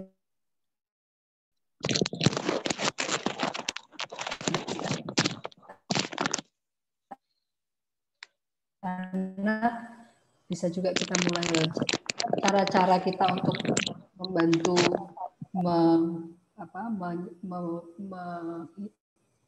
menyehatkan anak kita dan memberikan gizi yang lebih baik. Baik, pembicara terakhir adalah Bapak Andreas Marioto. Beliau adalah wartawan senior Kompas, namun beliau juga alumni dari FTP UGM ya, jadi juga banyak tahu mengenai pangan begitu ya. Jadi saya persilahkan Pak Andreas Marioto untuk bisa memberikan paparannya. Saya juga ingin menyapa sebelumnya kepada dari Pemprov DKI juga ada ya, dari Pemprov DKI hadir juga. Terima kasih Bapak Ibu sekalian. Baik, silakan Pak Andreas untuk bisa memaparkan. Ya, makasih Mbak Wida. Bapak Ibu dan teman-teman sekalian, selamat siang. Saya akan sebentar ini malah. Nah, sesuai dengan permintaan panitia, saya ingin mencoba menangkap narasi-narasi tentang dapur ya, tentang dapur di media gitu. Tapi saya akan lebih banyak nanti. Jadi kalau soal narasi-narasi yang sudah ada mungkin saya sepintas, tapi nanti saya akan mengajak Bapak Ibu dan teman-teman untuk mengeksplorasi soal isu-isu apa yang sebetulnya bisa kita gali isu-isu apa yang bisa kita gali terkait dengan persoalan atau keberadaan dapur ya. Nah, yang pertama, sebelum ke sini sebetulnya saya ingin langsung situ cuma gini, saya ingin mencoba menangkap apa yang sebetulnya selama ini ada di media. Jadi pertama, pasti kalau ngomong dapur, kemudian persoalnya hanya dilihat sekedar proses masak-memasak, proses masak-memasak. Nah, lebih sial lagi, kadang media tanpa sadar, meskipun sekarang sudah banyak berubah ya, menampilkan dapur dan di situ selalu ada figur perempuan. Nah, itu sebetulnya kan tidak ada masalah pada masa lalu ya, proses-proses apa namanya, misalnya kolaborasi dalam rumah tangga lah, di mana ada peran ibu di dapur gitu. Tapi kemudian kan sebetulnya yang lebih kuat adalah isu kesetaraan gender gitu. Tapi ternyata media itu cenderung apa ya, kita bilang apa ya, melembagakan gitu. Kalau sudah dapur, disitulah sosok ibu gitu. Meskipun belakangan saya melihat itu sudah banyak berubah ya, cowok di dapur, laki-laki di dapur itu sudah banyak gitu. Tapi bawah sadar untuk menampilkan perempuan seperti itu masih lumayan dominan. Sisi yang lain lebih banyak sebetulnya ketika media mengupas dapur itu belakangan yang agak kuat adalah kaitannya dengan desain interior, gitu. Jadi ya sudah penampilan visual gitu, kurang menggali lebih dalam. Nah, saya ingin mengajak teman-teman, Bapak Ibu dan saudara sekalian, ada beberapa narasi yang sebetulnya kita bisa angkat ya. Pertama tentang sejarah gitu ya. Ini maaf, ini gambar saya asal comot saja. Sejarah tentang dapur itu sangat menarik. Zaman kita ngomong ya, zaman Hindia Belanda itu sudah ada banyak sumber-sumber yang memperlihatkan bagaimana kondisi dapur ya, dari mulai apa namanya, minim ventilasi, gelap gitu ya, dan menaruh makanan tidak pada tempatnya dalam kacamata barat tentunya ya, hingga kemudian pengaruh dari barat itu itu masuk sehingga terjadi perubahan-perubahan di dapur. Nah, narasi sejarah ini satu hal dan belum banyak yang mau menggali. Bagi saya sangat menarik, misalnya ketika kemudian proklamasi, dapur berubah seperti apa ya setelah merdeka, kemudian ketika suasana revolusi sudah berkurang tahun 50 ke atas, bagaimana terjadi perubahan-perubahan di dalam dapur. Itu banyak sumber-sumbernya yang apa namanya yang bisa kita dapat gitu. Termasuk ketika kemudian Orde Baru di mana tren konsumsi ya, dalam ekonomi, faktor apa namanya peran konsumsi dalam ekonomi menguat, terjadi perubahan seperti apa di dapur itu akan terlihat gitu. Itu satu sisi ya yang kalau teman-teman ingin menggali tentang narasi dapur dan ingin tampil beda lah ya di media, itu salah satunya sejarah. Nah, kemudian ini juga kembali saya minta maaf ini asal comot saja. Dapur sebetulnya juga memberi informasi kepada kita tentang sisi-sisi antropologi, sisi-sisi sosiologi ya. Ya kira-kira waktu masa kecil saya di Wonosobo ya kira-kira seperti inilah. Nah, jadi bisa kita gali itu sebetulnya terjadi apa sih, seperti apa di situ gitu. Nah, kenapa kemudian sekarang berubah gitu? Bagaimana misalnya keberadaan konteksnya dengan dapur ini yang nyambung kan pasti ruang makan gitu. Apakah suku-suku di Indonesia itu mengenal ruang makan gitu? Kalau dapur sepintas ya setidaknya di suku Jawa memang ada gitu loh. Ada. Tapi bagaimana dengan ruang makan? Bisa kita lihat pula kalau sekarang ya masih ada, kita berkunjung bagaimana dapur juga di situ tempat menyimpan sepeda motor gitu ya, tempat menyimpan apalagi itu macam-macam lah gitu. Nah, bagaimana sebetulnya situasi seperti ini mempengaruhi perilaku orang ya, mempengaruhi mindset orang dari berbagai suku di Indonesia tentang keberadaan dapur, tentang makan, tentang produksi, tentang mengolah seperti itu gitu.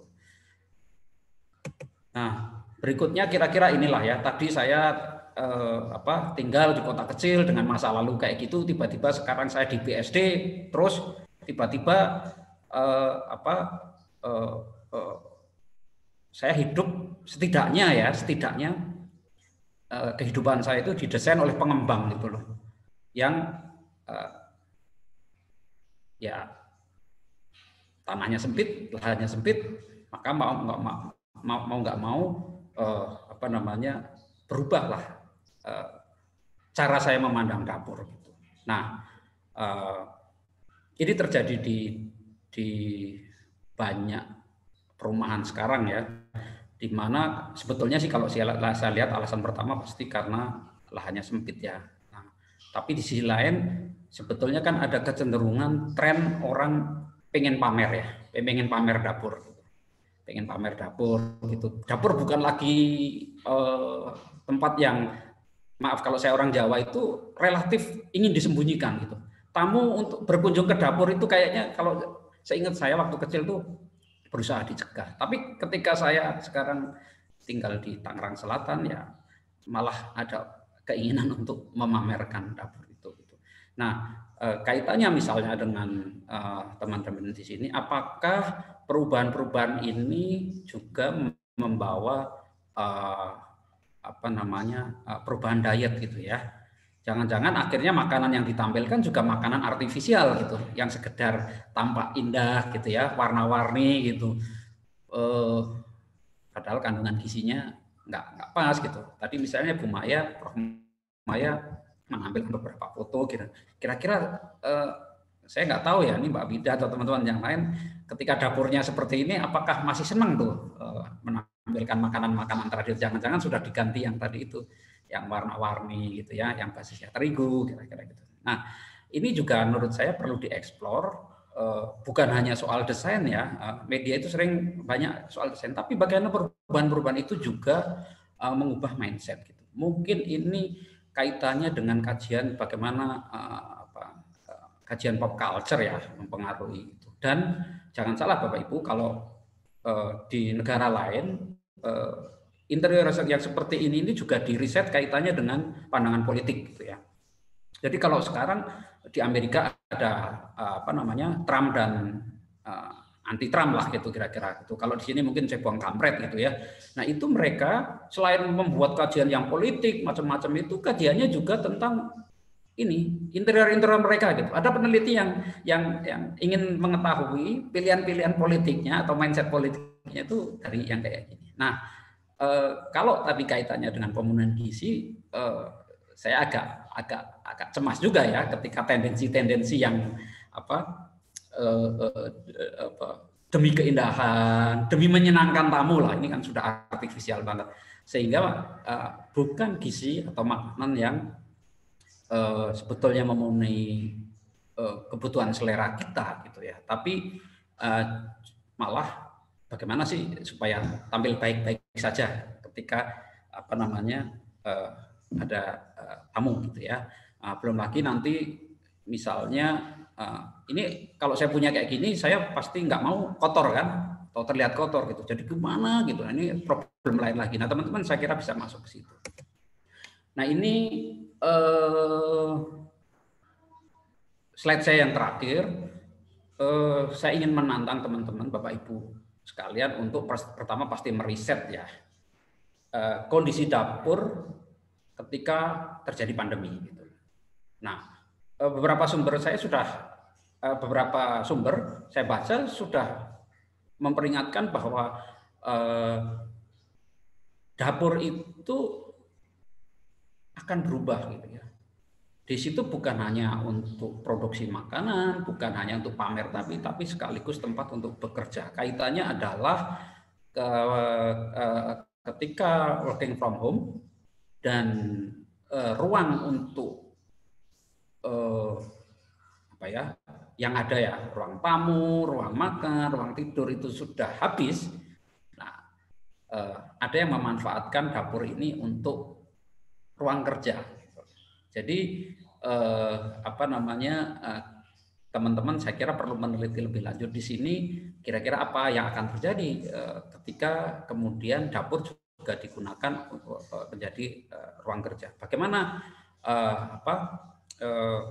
kaitannya nanti misalnya yang di ujung pasti ya pemenuhan gizi keluarga ya. Kan ini juga membagi waktu terus bagaimana kemudian di dapur ini ya setengah dapur setengah kantor.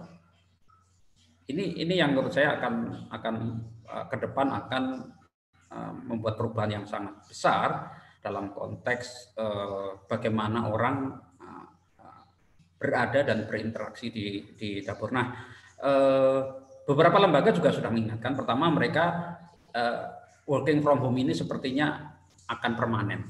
Lah kalau kayak gitu berarti ini kan bisa saja permanen gitu ya. Kemudian beberapa perusahaan juga sudah mendanai karyawannya untuk mendesain ulang rumahnya, mendesain ulang interiornya gitu. Nah, saya kira isu ini perlu kita perhatikan. Pasti karena kita diskusi kaitannya dengan gizi, makanya perlu detail-detail riset lagi tentang tadi ya perubahan-perubahan dapur dan dampaknya ke pemenuhan gizi keluarga. Sesuai dengan permintaan panitia 10 menit, saya kira itu Mbak Wida, terima kasih. Wah, terima kasih Mas Waryoto. Aduh, ini juga luar biasa nih, karena kita juga harus memikirkan revolusi atau perubahan dapur masa lalu dan masa kini ini, terutama di masa pandemi, apakah bisa juga masih relevan ya dengan keinginan kita untuk menghadirkan budaya dapur tadi sebagai tempat untuk pemenuhan pangan dan gizi keluarga ataupun mendekatkan akses pangan ya anak-anak ya kepada makanan begitu ya. Jadi menarik juga dan bisa nanti kita diskusikan lebih lanjut.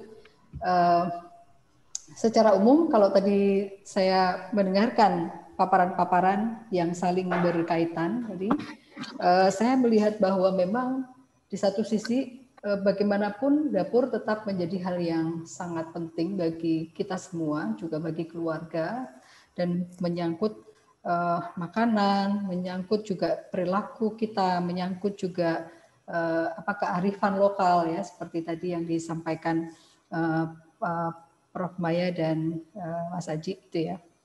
Oke, jadi sampai sini dulu mungkin saya ingin juga mengundang beberapa hari ini pakar yang hadir juga. Mungkin saya ingin mendengarkan ya pendapat atau masukan dari Prof. Murjati Garjito. Prof. Mur, apakah masih bergabung bersama kami, Prof? Masih. Saya mendengarkan dengan baik. Aduh, luar biasa, Prof. Saya ingin mendengarkan pendapat Prof tentang diskusi kita hari ini dan apa pemikiran yang bisa kita kaitkan di dalam bagaimana kita bisa menyediakan pangan yang lebih baik bagi keluarga, terutama anak. Ini Prof. Mur juga latar belakangnya adalah dapur ini. Ya. Luar biasa, Prof. Mur. Sesuai nih dengan tadi Mas Marioto bicara soal dapur menjadi menjadi background. Ya, saya bedanya saya seni dapur ya. Ya. Ya. Jadi kali ini saya merasa menjadi biang keladi. Apa masalahnya?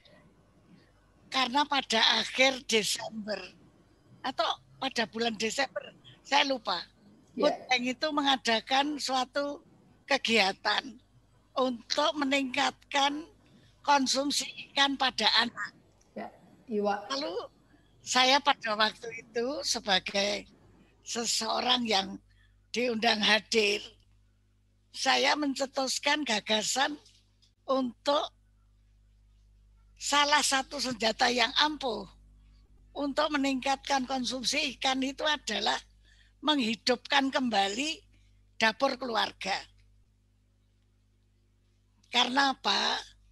Karena para orang tua sekarang itu relatif sangat sibuk, sehingga seolah-olah apa yang terjadi di dalam dapur dan hasilnya itu agak diabaikan, tidak dianggap esensial, dan menjadi kegiatan sebagian para asisten rumah tangga. Nah, tertarik sekali saya dengan yang dikemukakan oleh Mas Marioto yang terakhir, bahwa di era COVID zaman sekarang itu memang dapur ini harus bisa menampung berbagai keperluan segmen keluarga. Di dalam satu keluarga itu ada ayah, ibu, kemudian ada yang punya anak balita, kemudian ada yang punya anak remaja. Karena hanya sampai disitulah mungkin peran yang paling penting. Karena kalau anaknya sudah mahasiswa, itu mestinya sudah mendapat pendidikan yang cukup dari orang tuanya tentang makan dan makanan. Saya selalu membedakan ya antara makan dan makanan. Kalau makan itu melingkupi tata cara. Tetapi kalau makanan itu lingkupnya gizi, memasak dan sebagainya, kombinasi dan sebagainya. Jadi saya menekankan diskusi ini pada keluarga yang mempunyai anak-anak balita dan remaja, karena itu berbeda. Saya sependapat bahwa memang karena kemajuan keadaan, dapur itu tidak hanya fungsinya, akan tetapi perannya, bukan, itu terlalu dekat, manfaatnya bagi sebuah keluarga itu menjadi berbeda. Ini kita bicara di masyarakat perkotaan ya. Nah, karena itu sekarang letak dapur itu juga ada yang justru di depan. Setidak-tidaknya di samping rumah. Alasannya karena tukang belanja datang dari depan rumah. Sehingga kalau dia teriak sayur, langsung ibunya keluar melalui pintu samping. Nah kalau dapurnya di belakang, sering nggak dengar. Kemudian betul sekali, memang dapur sekarang banyak dimodifikasi menjadi sekaligus ruang makan. Terutama karena banyak keluarga kecil ya, yang hanya terdiri atas ayah, ibu, dan 2 orang anak. Sehingga meja makan berukuran berukuran cukup untuk 4 orang makan bersama. Itu sudah cukup. Hal ini terbukti dari statistik yang saya baca.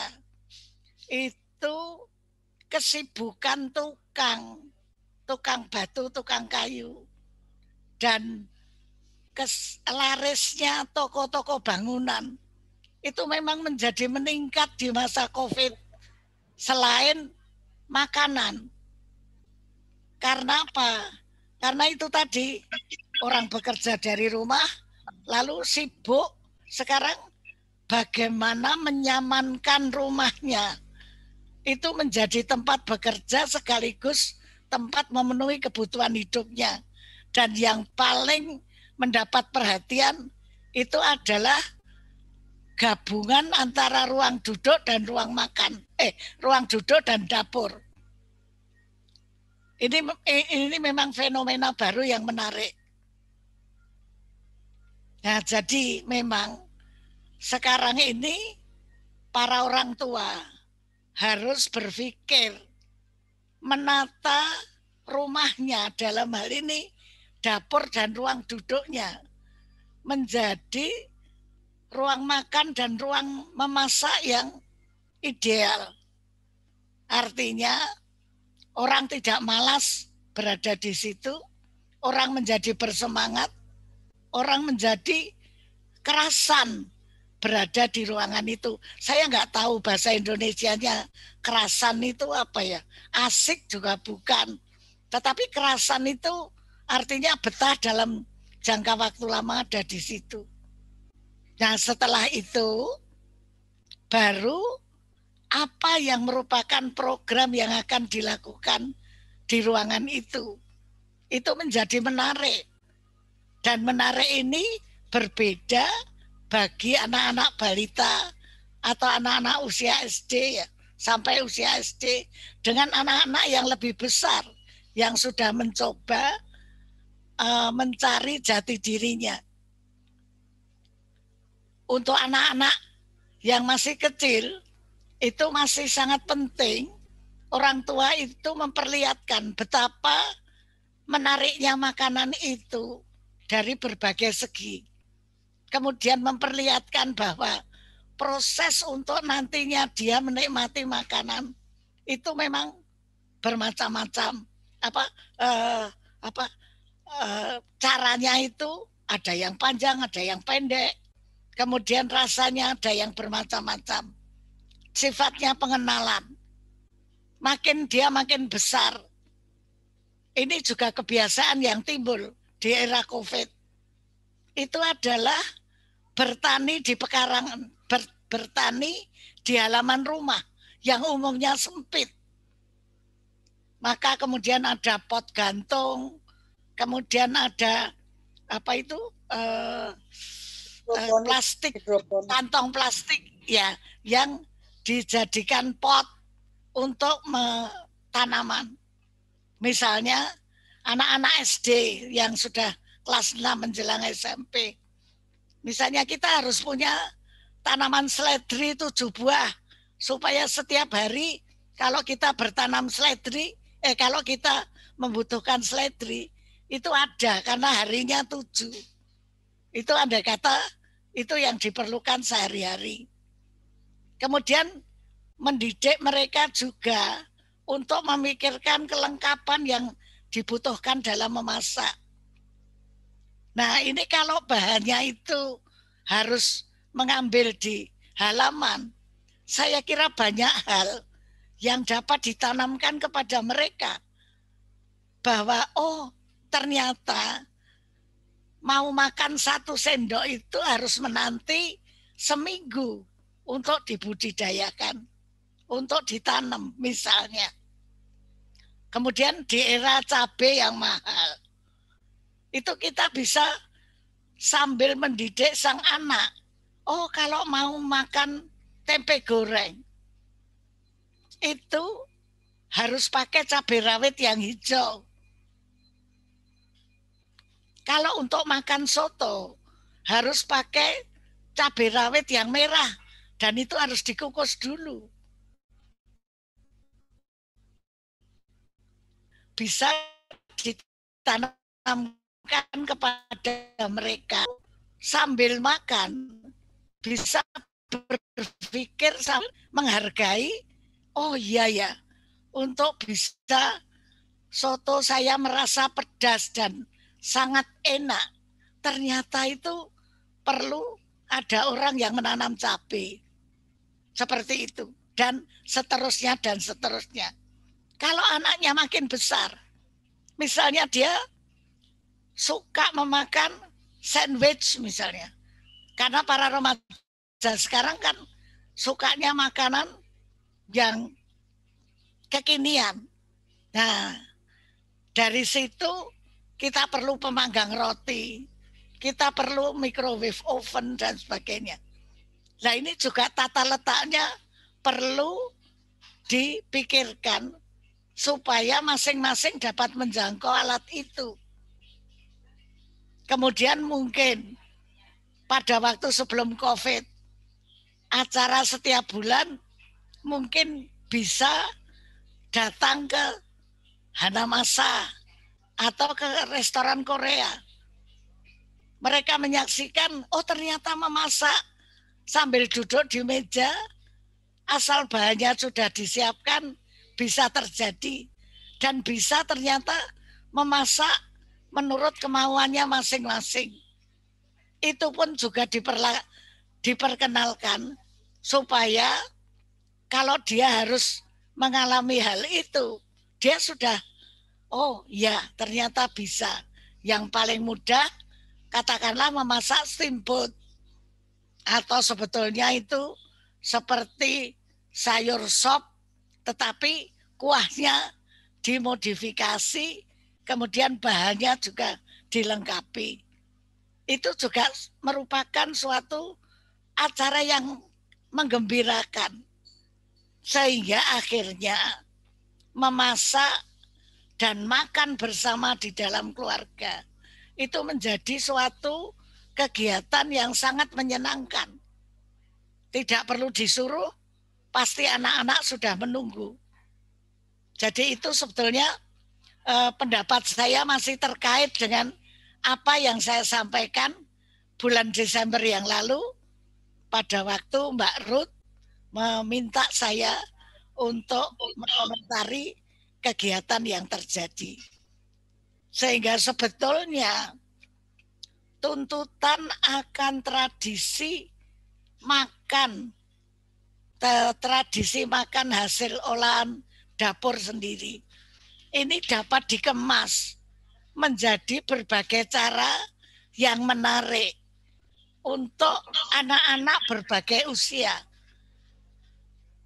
Dengan catatan orang tuanya dapat memenuhi kebutuhan peralatan yang ada tadi. Saya tidak mengatakan bahwa bagi keluarga menengah ke bawah hal ini tidak bisa diperbuat. Indonesia sangat kaya dengan peralatan-peralatan yang sederhana namun canggih. Lihat saja lumpang dan alu dalam hal membuat 3 macam saus sekaligus. Sambal pecel, sambal gado-gado, dan sambal sate. diurutkan cara membuatnya karena bumbunya ada yang sama dan ada yang berbeda. Setiap kali berbeda diambil sepertiga bagian. Nanti penyelesaiannya bisa bermacam-macam.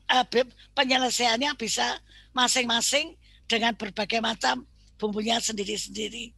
Kemudian cobek.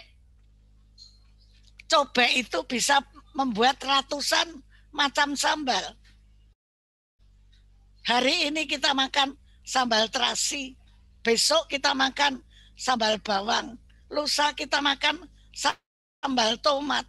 Alatnya sama. Kemudian lebih unik lagi kalau kita bisa membuatkan aneka macam minuman ekstrak rimpang. Ini juga merupakan salah satu hal yang menarik. Apabila seorang ayah misalnya punya anak balita, ayah mau sulapan dengan membuat wedang uwo yang belum diberi jeruk nipis, warnanya pink, menarik. Sulapannya adalah dengan diteteskan jeruk nipis, warnanya menjadi coklat, menjadi kuning kecoklatan. Ya pasti ini pertunjukan yang menarik. Lalu sekarang coba dibedakan rasanya. Sebelum ditetesi jeruk nipis, setelah ditetesi jeruk nipis, rasanya beda enggak? Ya kemudian memasak ikan. Anak-anak biasa diajak makan katakanlah di restoran barat yang menyediakan steak. Kita beli salmon yang memang agak mahal. Tapi saya kira sak mahal-mahalnya kalau 50.000 ya sudah dapat cukup untuk lauk pauk satu orang. Memasak steak salmon menggunakan wajan. Ya menggunakan, kalau tidak punya wajan, tapi kalau punya itu wajan nanti lengket. Ya kan? Itu cuma sederhana sekali. Diolesi margarin, kasih kalau kurang kasih garam sedikit saja, itu sudah jadi. Lalu tinggal irisan sayuran dan sedikit kecap kita buatkan, kita modifikasi sedikit rasanya, sudah jadi. Jadi demikianlah tambahan saya, karena yang lain tadi sudah mengupas dari berbagai segi, hebat sekali. Akan tetapi saya ingin menambahkan betapa menariknya kegiatan dapur keluarga. Apalagi diintegrasikan dengan kebutuhan untuk bekerja di rumah sekarang ini. Menjadi makin relevan dan makin baik untuk dimasyarakatkan. Sekian, terima kasih. Semoga bermanfaat. Matur nuwun Bu Mur yang sudah menjadi gara-gara ya dari diskusi kita pada pagi hari ini. Memang dulu ketika diskusi Prof Mur ini yang menyebutkan mengenai dapur pangan keluarga. Bagaimana kita bisa menghidupkan dapur pangan keluarga, memasak, menyiapkan, menikmati, ya, ngobrolin makanan bersama keluarga, mengarahkan keluarga, termasuk memastikan bahwa makanan-makanan yang baik yang bisa hadir pada anak-anak kita, begitu ya. Terima kasih Prof Mur atas tadi juga mengeksplor tentang bahwa peralatan-peralatan masak itu luar biasa juga perlu kita kenalkan kepada anak-anak kita juga ya. Oke, dan saya melihat di sini ada Prof Ahmad. Prof Ahmad ingin memberikan masukan. Monggo Prof. Boleh. Jangan dipaksakan ya, jangan dipaksakan ya Prof Ahmad. Kalau batuk nggak apa-apa. Iya, terima kasih. Terima kasih. Assalamualaikum warahmatullahi wabarakatuh. Waalaikumsalam warahmatullahi wabarakatuh. Menarik ya pemaparan dari para penyaji tadi ya.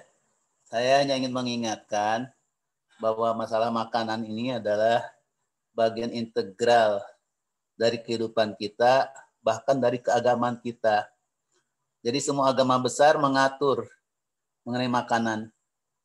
Islam, Yahudi, Hindu, Buddha, Advent, semua mengatur tentang makanan. Makanan apa yang baik untuk keluarganya. Ya. Karena itu saya kira kita sama ini abai, tidak pernah memberikan bekal pendidikan makanan kepada anak-anak. Ya, zaman dulu kita mungkin waktu saya masih kecil, pendidikan makanan itu ya betul dari dapur, dari acara makan bersama keluarga. Melalui acara makan bersama keluarga lah kita belajar ini makanan apa, bagaimana rasanya, khasiatnya dan sebagainya begitu. Saat sekarang hampir tidak boleh dikatakan dengan adanya berangkat sekolah pagi-pagi, anak-anak aja nggak sempat sarapan. Lebih dari 60% anak-anak berangkat sekolah tanpa sarapan. Disuruh anak-anak sarapan dulu, mana sempat, katanya begitu kan.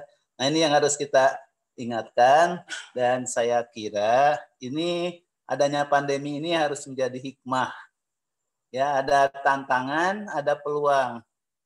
Dan dengan acara memang tantangannya anak-anak kan sekarang itu kalau mau makanan tinggal ya anak saya sendiri kadang-kadang tinggal telepon aja, GoFood ya, apapun tinggal di handphone begitu ya. Tapi justru sesungguhnya ini saya di sini mudah-mudahan ada Pak Dirjen Kebudayaan juga pendidikan dasar ya. Bagaimana dengan acara BDR ini belajar dari rumah itu ini menjadi peluang untuk kembali pendidikan kepada anak. Ya, bagaimana ada penugasan-penugasan, saya kira beberapa sekolah sudah mulai, anak itu suruh masak, ditugaskan membuat masakan bersama ibunya atau keluarganya di rumah. Sehingga mereka kenal apa itu lodeh, sayur asem, dan sebagainya. Saya kira itu penting, saya kira itu yang harus kita dorong ya, agar anak kembali tadi kedaulatan selera ya. Kalau saya bicaranya kedaulatan mulut ya. Kedaulatan mulut kita itu harus anak-anak kita harus kita tanamkan. Jadi walaupun banyak makanan dari luar dan sebagainya, di GoFood dan sebagainya, tapi mulutnya berdaulat. Saya mau masakan sendiri, saya mau masakan ibu saya atau masakan sendiri begitu. Dan itu sesungguhnya pendidikan makanan itu sebenarnya bisa dimulai sejak kehamilan ya. Jadi sejak hamil pertama itu, mestinya si ibu itu sudah mulai mendidik anaknya, jabang bayinya, mengenai makanan, mengenai kesukaan. Sebagaimana juga dalam hadis kan disuruh ngaji ya. Sebenarnya bukan hanya suruh ngaji, sebetulnya juga masalah makanan. Ketika hamil, si ibu makan, dia harus mau makan makanan yang anak-anaknya suka gitu. Misalnya ibu sekarang makan lodeh, nak. Ibu sekarang ajak ngobrol nih jabang bayi. Nah, ibu sekarang makan lodeh, rasakan ya gimana. Nah, ini ibu makan ini kangkung nih, coba rasakan kangkung rasanya gimana. Dan ternyata ini ajaib ya, hasil studi di Jerman, di Kassel University, ternyata anak yang waktu hamilnya, waktu dalam kandungannya selalu diajak ngobrol, diajarin makanan, pas si anak sudah boleh MPASI, dia ingat. Ketika diberi sayuran bayam, dia ingat mau bayam. Ketika dikasih makannya, dia mau begitu. Jadi timbul selera. Jadi selera itu harus dibentuk. Jadi nggak bisa kita mengandalkan kepada, oh anak ini suka enak nih. Nggak bisa bilang begitu. Jadi harus dibentuk mulai dari sejak dini begitu. Saya kira itu yang makanya saya sangat menuntut kepada Kemendikbud bagaimana kegiatan-kegiatan BDR itu banyak berisi juga ada tugas memasak. Saya ingat waktu SD kelas berapa ya, ada tugas bikin lodeh begitu. Jadi kita mengenal lodeh, gimana rasanya dan sebagainya. Dan alhamdulillah selama kecil saya banyak diajarin ibu saya, ya, sehingga saya ya yang namanya semur, lodeh, soto, segala macam ya, kue bika, segala macam ya, dari hasil melihat ibu saya itulah gitu. Dan ibu saya mengajak selalu gimana cara bikinnya gitu. Saya kira ini mungkin ya selama pandemi ini bisa kita inikan lagi gitu. Itu yang pertama. Yang kedua adalah saya himbauan ke POI dan Pak Jokowi ternyata kan meminta BKKBN untuk ketua penanggulangan stunting ya. Jadi harus turun sampai 14%. Saya kira ada saatnya ke Pak Hendro, kita gaet BKKBN untuk kerjasama dengan FOI. Kebetulan deputinya adalah sahabat saya sendiri, ya Pak Rijal Damanik. Saya kira itu bisa saja akan sangat senang kalau kita gaet untuk kerjasama sama-sama menurunkan ini, ya stunting dan melalui dapur ini. Saya sangat setuju dengan ide ini, dapur sebagai tradisi Nusantara, ya. Dan itu saya kira betul kita harus jadikan dapur itu sebagian ke depan.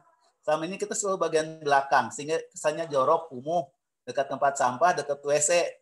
Ya kalau saya pengalaman di Amerika 6 tahun, jadi justru begitu ada tamu itu masuk langsung ke dapur kan. Lihat dapur, dia dapur bersih dan kita ajak makan, menjamu mereka di dapur itu gitu. Saya kira itu sedikit tambahan dari saya. Terima kasih atas tadi semua ide-idenya bagus sekali. Assalamualaikum warahmatullahi wabarakatuh. Waalaikumsalam warahmatullahi wabarakatuh. Terima kasih. Prof. Ahmad adalah Ketua Dewan Pakar Yayasan Lumbung Pangan Indonesia. Terima kasih Prof. Ahmad yang sekarang sedang isomah. Kita doakan bersama supaya Prof. Ahmad segera sembuh. Terima kasih sekali lagi. Tadi selera harus dibentuk sama dengan Pak Aji ya, bahwa memang harus dibentuk dan dapur pangan ini bisakah membuat kita membentuk selera makan atau selera mulut tadi ya Prof. Ahmad. Nah selanjutnya ini saya melihat ada Prof. Suwardi dari IPB juga. Monggo Prof, bila ingin sharing. Terima kasih Bu Ida atas waktu yang diberikan kepada saya. Belum Prof Bu ya, ini doakan mudah-mudahan. Sebentar lagi ya Prof. Jadi dari tadi saya menyimak beberapa paparan mengenai dapur gitu ya dari berbagai segi. Ini luar biasa. Saya belajar banyak dari Bapak dan Ibu, terutama dari para narasumber. Kalau zaman dulu saya kecil, saya orang Jawa, dapur memang di belakang. Dan setelah saya kuliah ke Jepang, dapur itu di depan. Jadi sangat bertolak belakang. Nah kemudian saya mengkombinasikan, saya di rumah membuat dapur di tengah-tengah rumah. Tidak di depan, tidak di belakang, di tengah. Kenapa demikian? Saya berpikir dapur merupakan pusat aktivitas, sehingga kalau pagi bisa berkumpul ke tengah untuk makan bersama, makan malam itu ya, terutama makan malam, bisa bersama-sama dan berdiskusi apa saja, termasuk pendidikan keluarga. Gitu. Nah, karena saya berasal dari atau berlatar belakang ilmu tanah dan sumber daya lahan, Fakultas Pertanian, jadi saya meninjau dapur ini sisi yang lain dari apa yang tadi Bapak Ibu kemukakan, narasumber, tetapi juga berkaitan saya kira. Jadi dapur itu menghasilkan sampah. Selalu, baik sebelum masak maupun pada saat setelah makan. Ada sampah organik, ada sampah non-organik. Nah ini perlu juga ada pendidikan ya kepada siapa saja saya kira. Kalau di Jepang sudah dipisahkan antara sampah organik dan non-organik. Dan organik ini macam-macam, ada sampah plastik, botol, besi dan sebagainya terpisah. Kalau kita barangkali kalau bisa memisahkan sampah organik dan non-organik itu sangat bagus. Nah untuk apa yang organik? Nah, yang organik ini kemudian dibuat kompos. Jadi kalau orang lain atau banyak orang memandang sampah itu barang kotor gitu ya, sampah organik. Kalau saya memandang itu sampah itu sesuatu yang harta karun gitu. Suatu saat saya di PB di kampus itu mendatangkan sampah itu 1 truk. Gitu. Ada baunya namanya juga sampah gitu kan. Tapi orang bilang Pak Suwardi, ini apa-apaan itu kotor apa? Loh, kalau kalian lihat sampah itu kotor, kalau saya melihat sampah itu uang itu. 1 truk uang, loh saya bilang begitu. Karena memang sampah itu kemudian saya olah, saya peras menjadi asam humat. Asam humat itu harganya mahal. Bisa dijual. Nah, kembali ke dapur. Jadi di rumah tangga saya kira sampah organik dengan mudah bisa diolah menjadi kompos dan juga kebetulan di rumah saya itu di depan rumah banyak pohon besar dan banyak sampah daun-daunan. Itu setiap pagi pembantu saya minta memasukkan sampah daun-daun itu ke dalam karung ya. Dan karung itu kita letakkan di luar rumah ya, di bawah pohon itu. Dalam waktu 2 bulan itu menjadi kompos yang siap ya, dicampur dengan tanah sebagai media tumbuh tanaman. Jadi rumah itu dengan mudah menghasilkan, kalau namanya bayam, kangkung itu tanaman yang paling mudah dan gizinya saya kira sangat tinggi, itu sangat bagus dan segar gitu ya. Kalau kita masak kangkung yang kita cabut dari polybag atau kebun kita di sisi rumah gitu ya, itu jauh lebih sehat, lebih segar dibandingkan kalau kita beli dari supermarket. Begitupun juga tanaman cabai, tanaman yang lain, bawang merah, kemudian daun bawang itu bisa kita produksi dari rumah kita, meskipun tidak luas lahannya. Nah, memang saya termasuk hobi bertanam, jadi rumah saya tanami dengan berbagai tanaman. Tentu komposnya jangan beli, kalau beli jadi mahal nanti. Kompos diproduksi sendiri, kita gunakan untuk menanam berbagai macam sayuran, termasuk cabai dan sebagainya ya, yang mungkin saya juga perlu beli ya, kalau ada di sebelah rumah, kalau memasak tinggal petik saja. Sehingga sampah organik merupakan sumber nutrisi yang bisa dicampurkan nanti dengan tanah untuk menanam berbagai sayuran yang dengan mudah sebetulnya, tetapi kan tidak banyak orang yang menanam gitu. Oleh karena itu saya kira perlu juga itu dibuat kelompok-kelompok untuk diberitahu bagaimana cara menanam ya. Yang penting intinya sebetulnya selain tadi kompos ya, kita perlu beli benih saja. Kangkung sangat mudah, ada media ya, kemudian kita letakkan di dalam tanah ya, kita siram sudah jadi itu sayuran. Di samping itu tentu nanti kalau kita ingin lebih advance, tentu bisa membuat hidroponik gitu ya, hidroponik, dan juga tanaman-tanaman yang mudah tumbuh. Saya di rumah itu menanam kalau saya sebut bayam Jepang, bukan horenzo ya, bukan horenzo, tapi tanaman yang menjalar. Saya nggak tahu persisnya apa sebetulnya. Nah, di situ sangat mudah tumbuh ya. Banyak teman-teman yang meminta bibit saya berikan, itu bisa berkembang biak dan itu gizinya sangat bagus itu ya. Dan rasanya juga enak. Jadi bisa menanam dengan pot, dengan hidroponik. Saya juga punya hidroponik. Lalu sebetulnya itu dia bisa dikombinasikan dengan kolam. Karena sisa-sisa tanaman bisa kita berikan ke ikan lele di dalam kolam. Nah, nanti berputar, sisa dari kolam itu pun nanti bisa kita kotoran, kalau lele ada kotorannya, air yang kotor itu bisa juga kita untuk menanam kangkung kembali. Sehingga rumah itu bisa berputar, menghasilkan sayuran segar, baik itu lewat hidroponik maupun pot, dan juga bisa beternak ikan. Beternak ikan itu sangat-sangat mudah, terutama tentu lele ya paling gampang ya. Lalu ikan nila itu gampang sekali. Dan nanti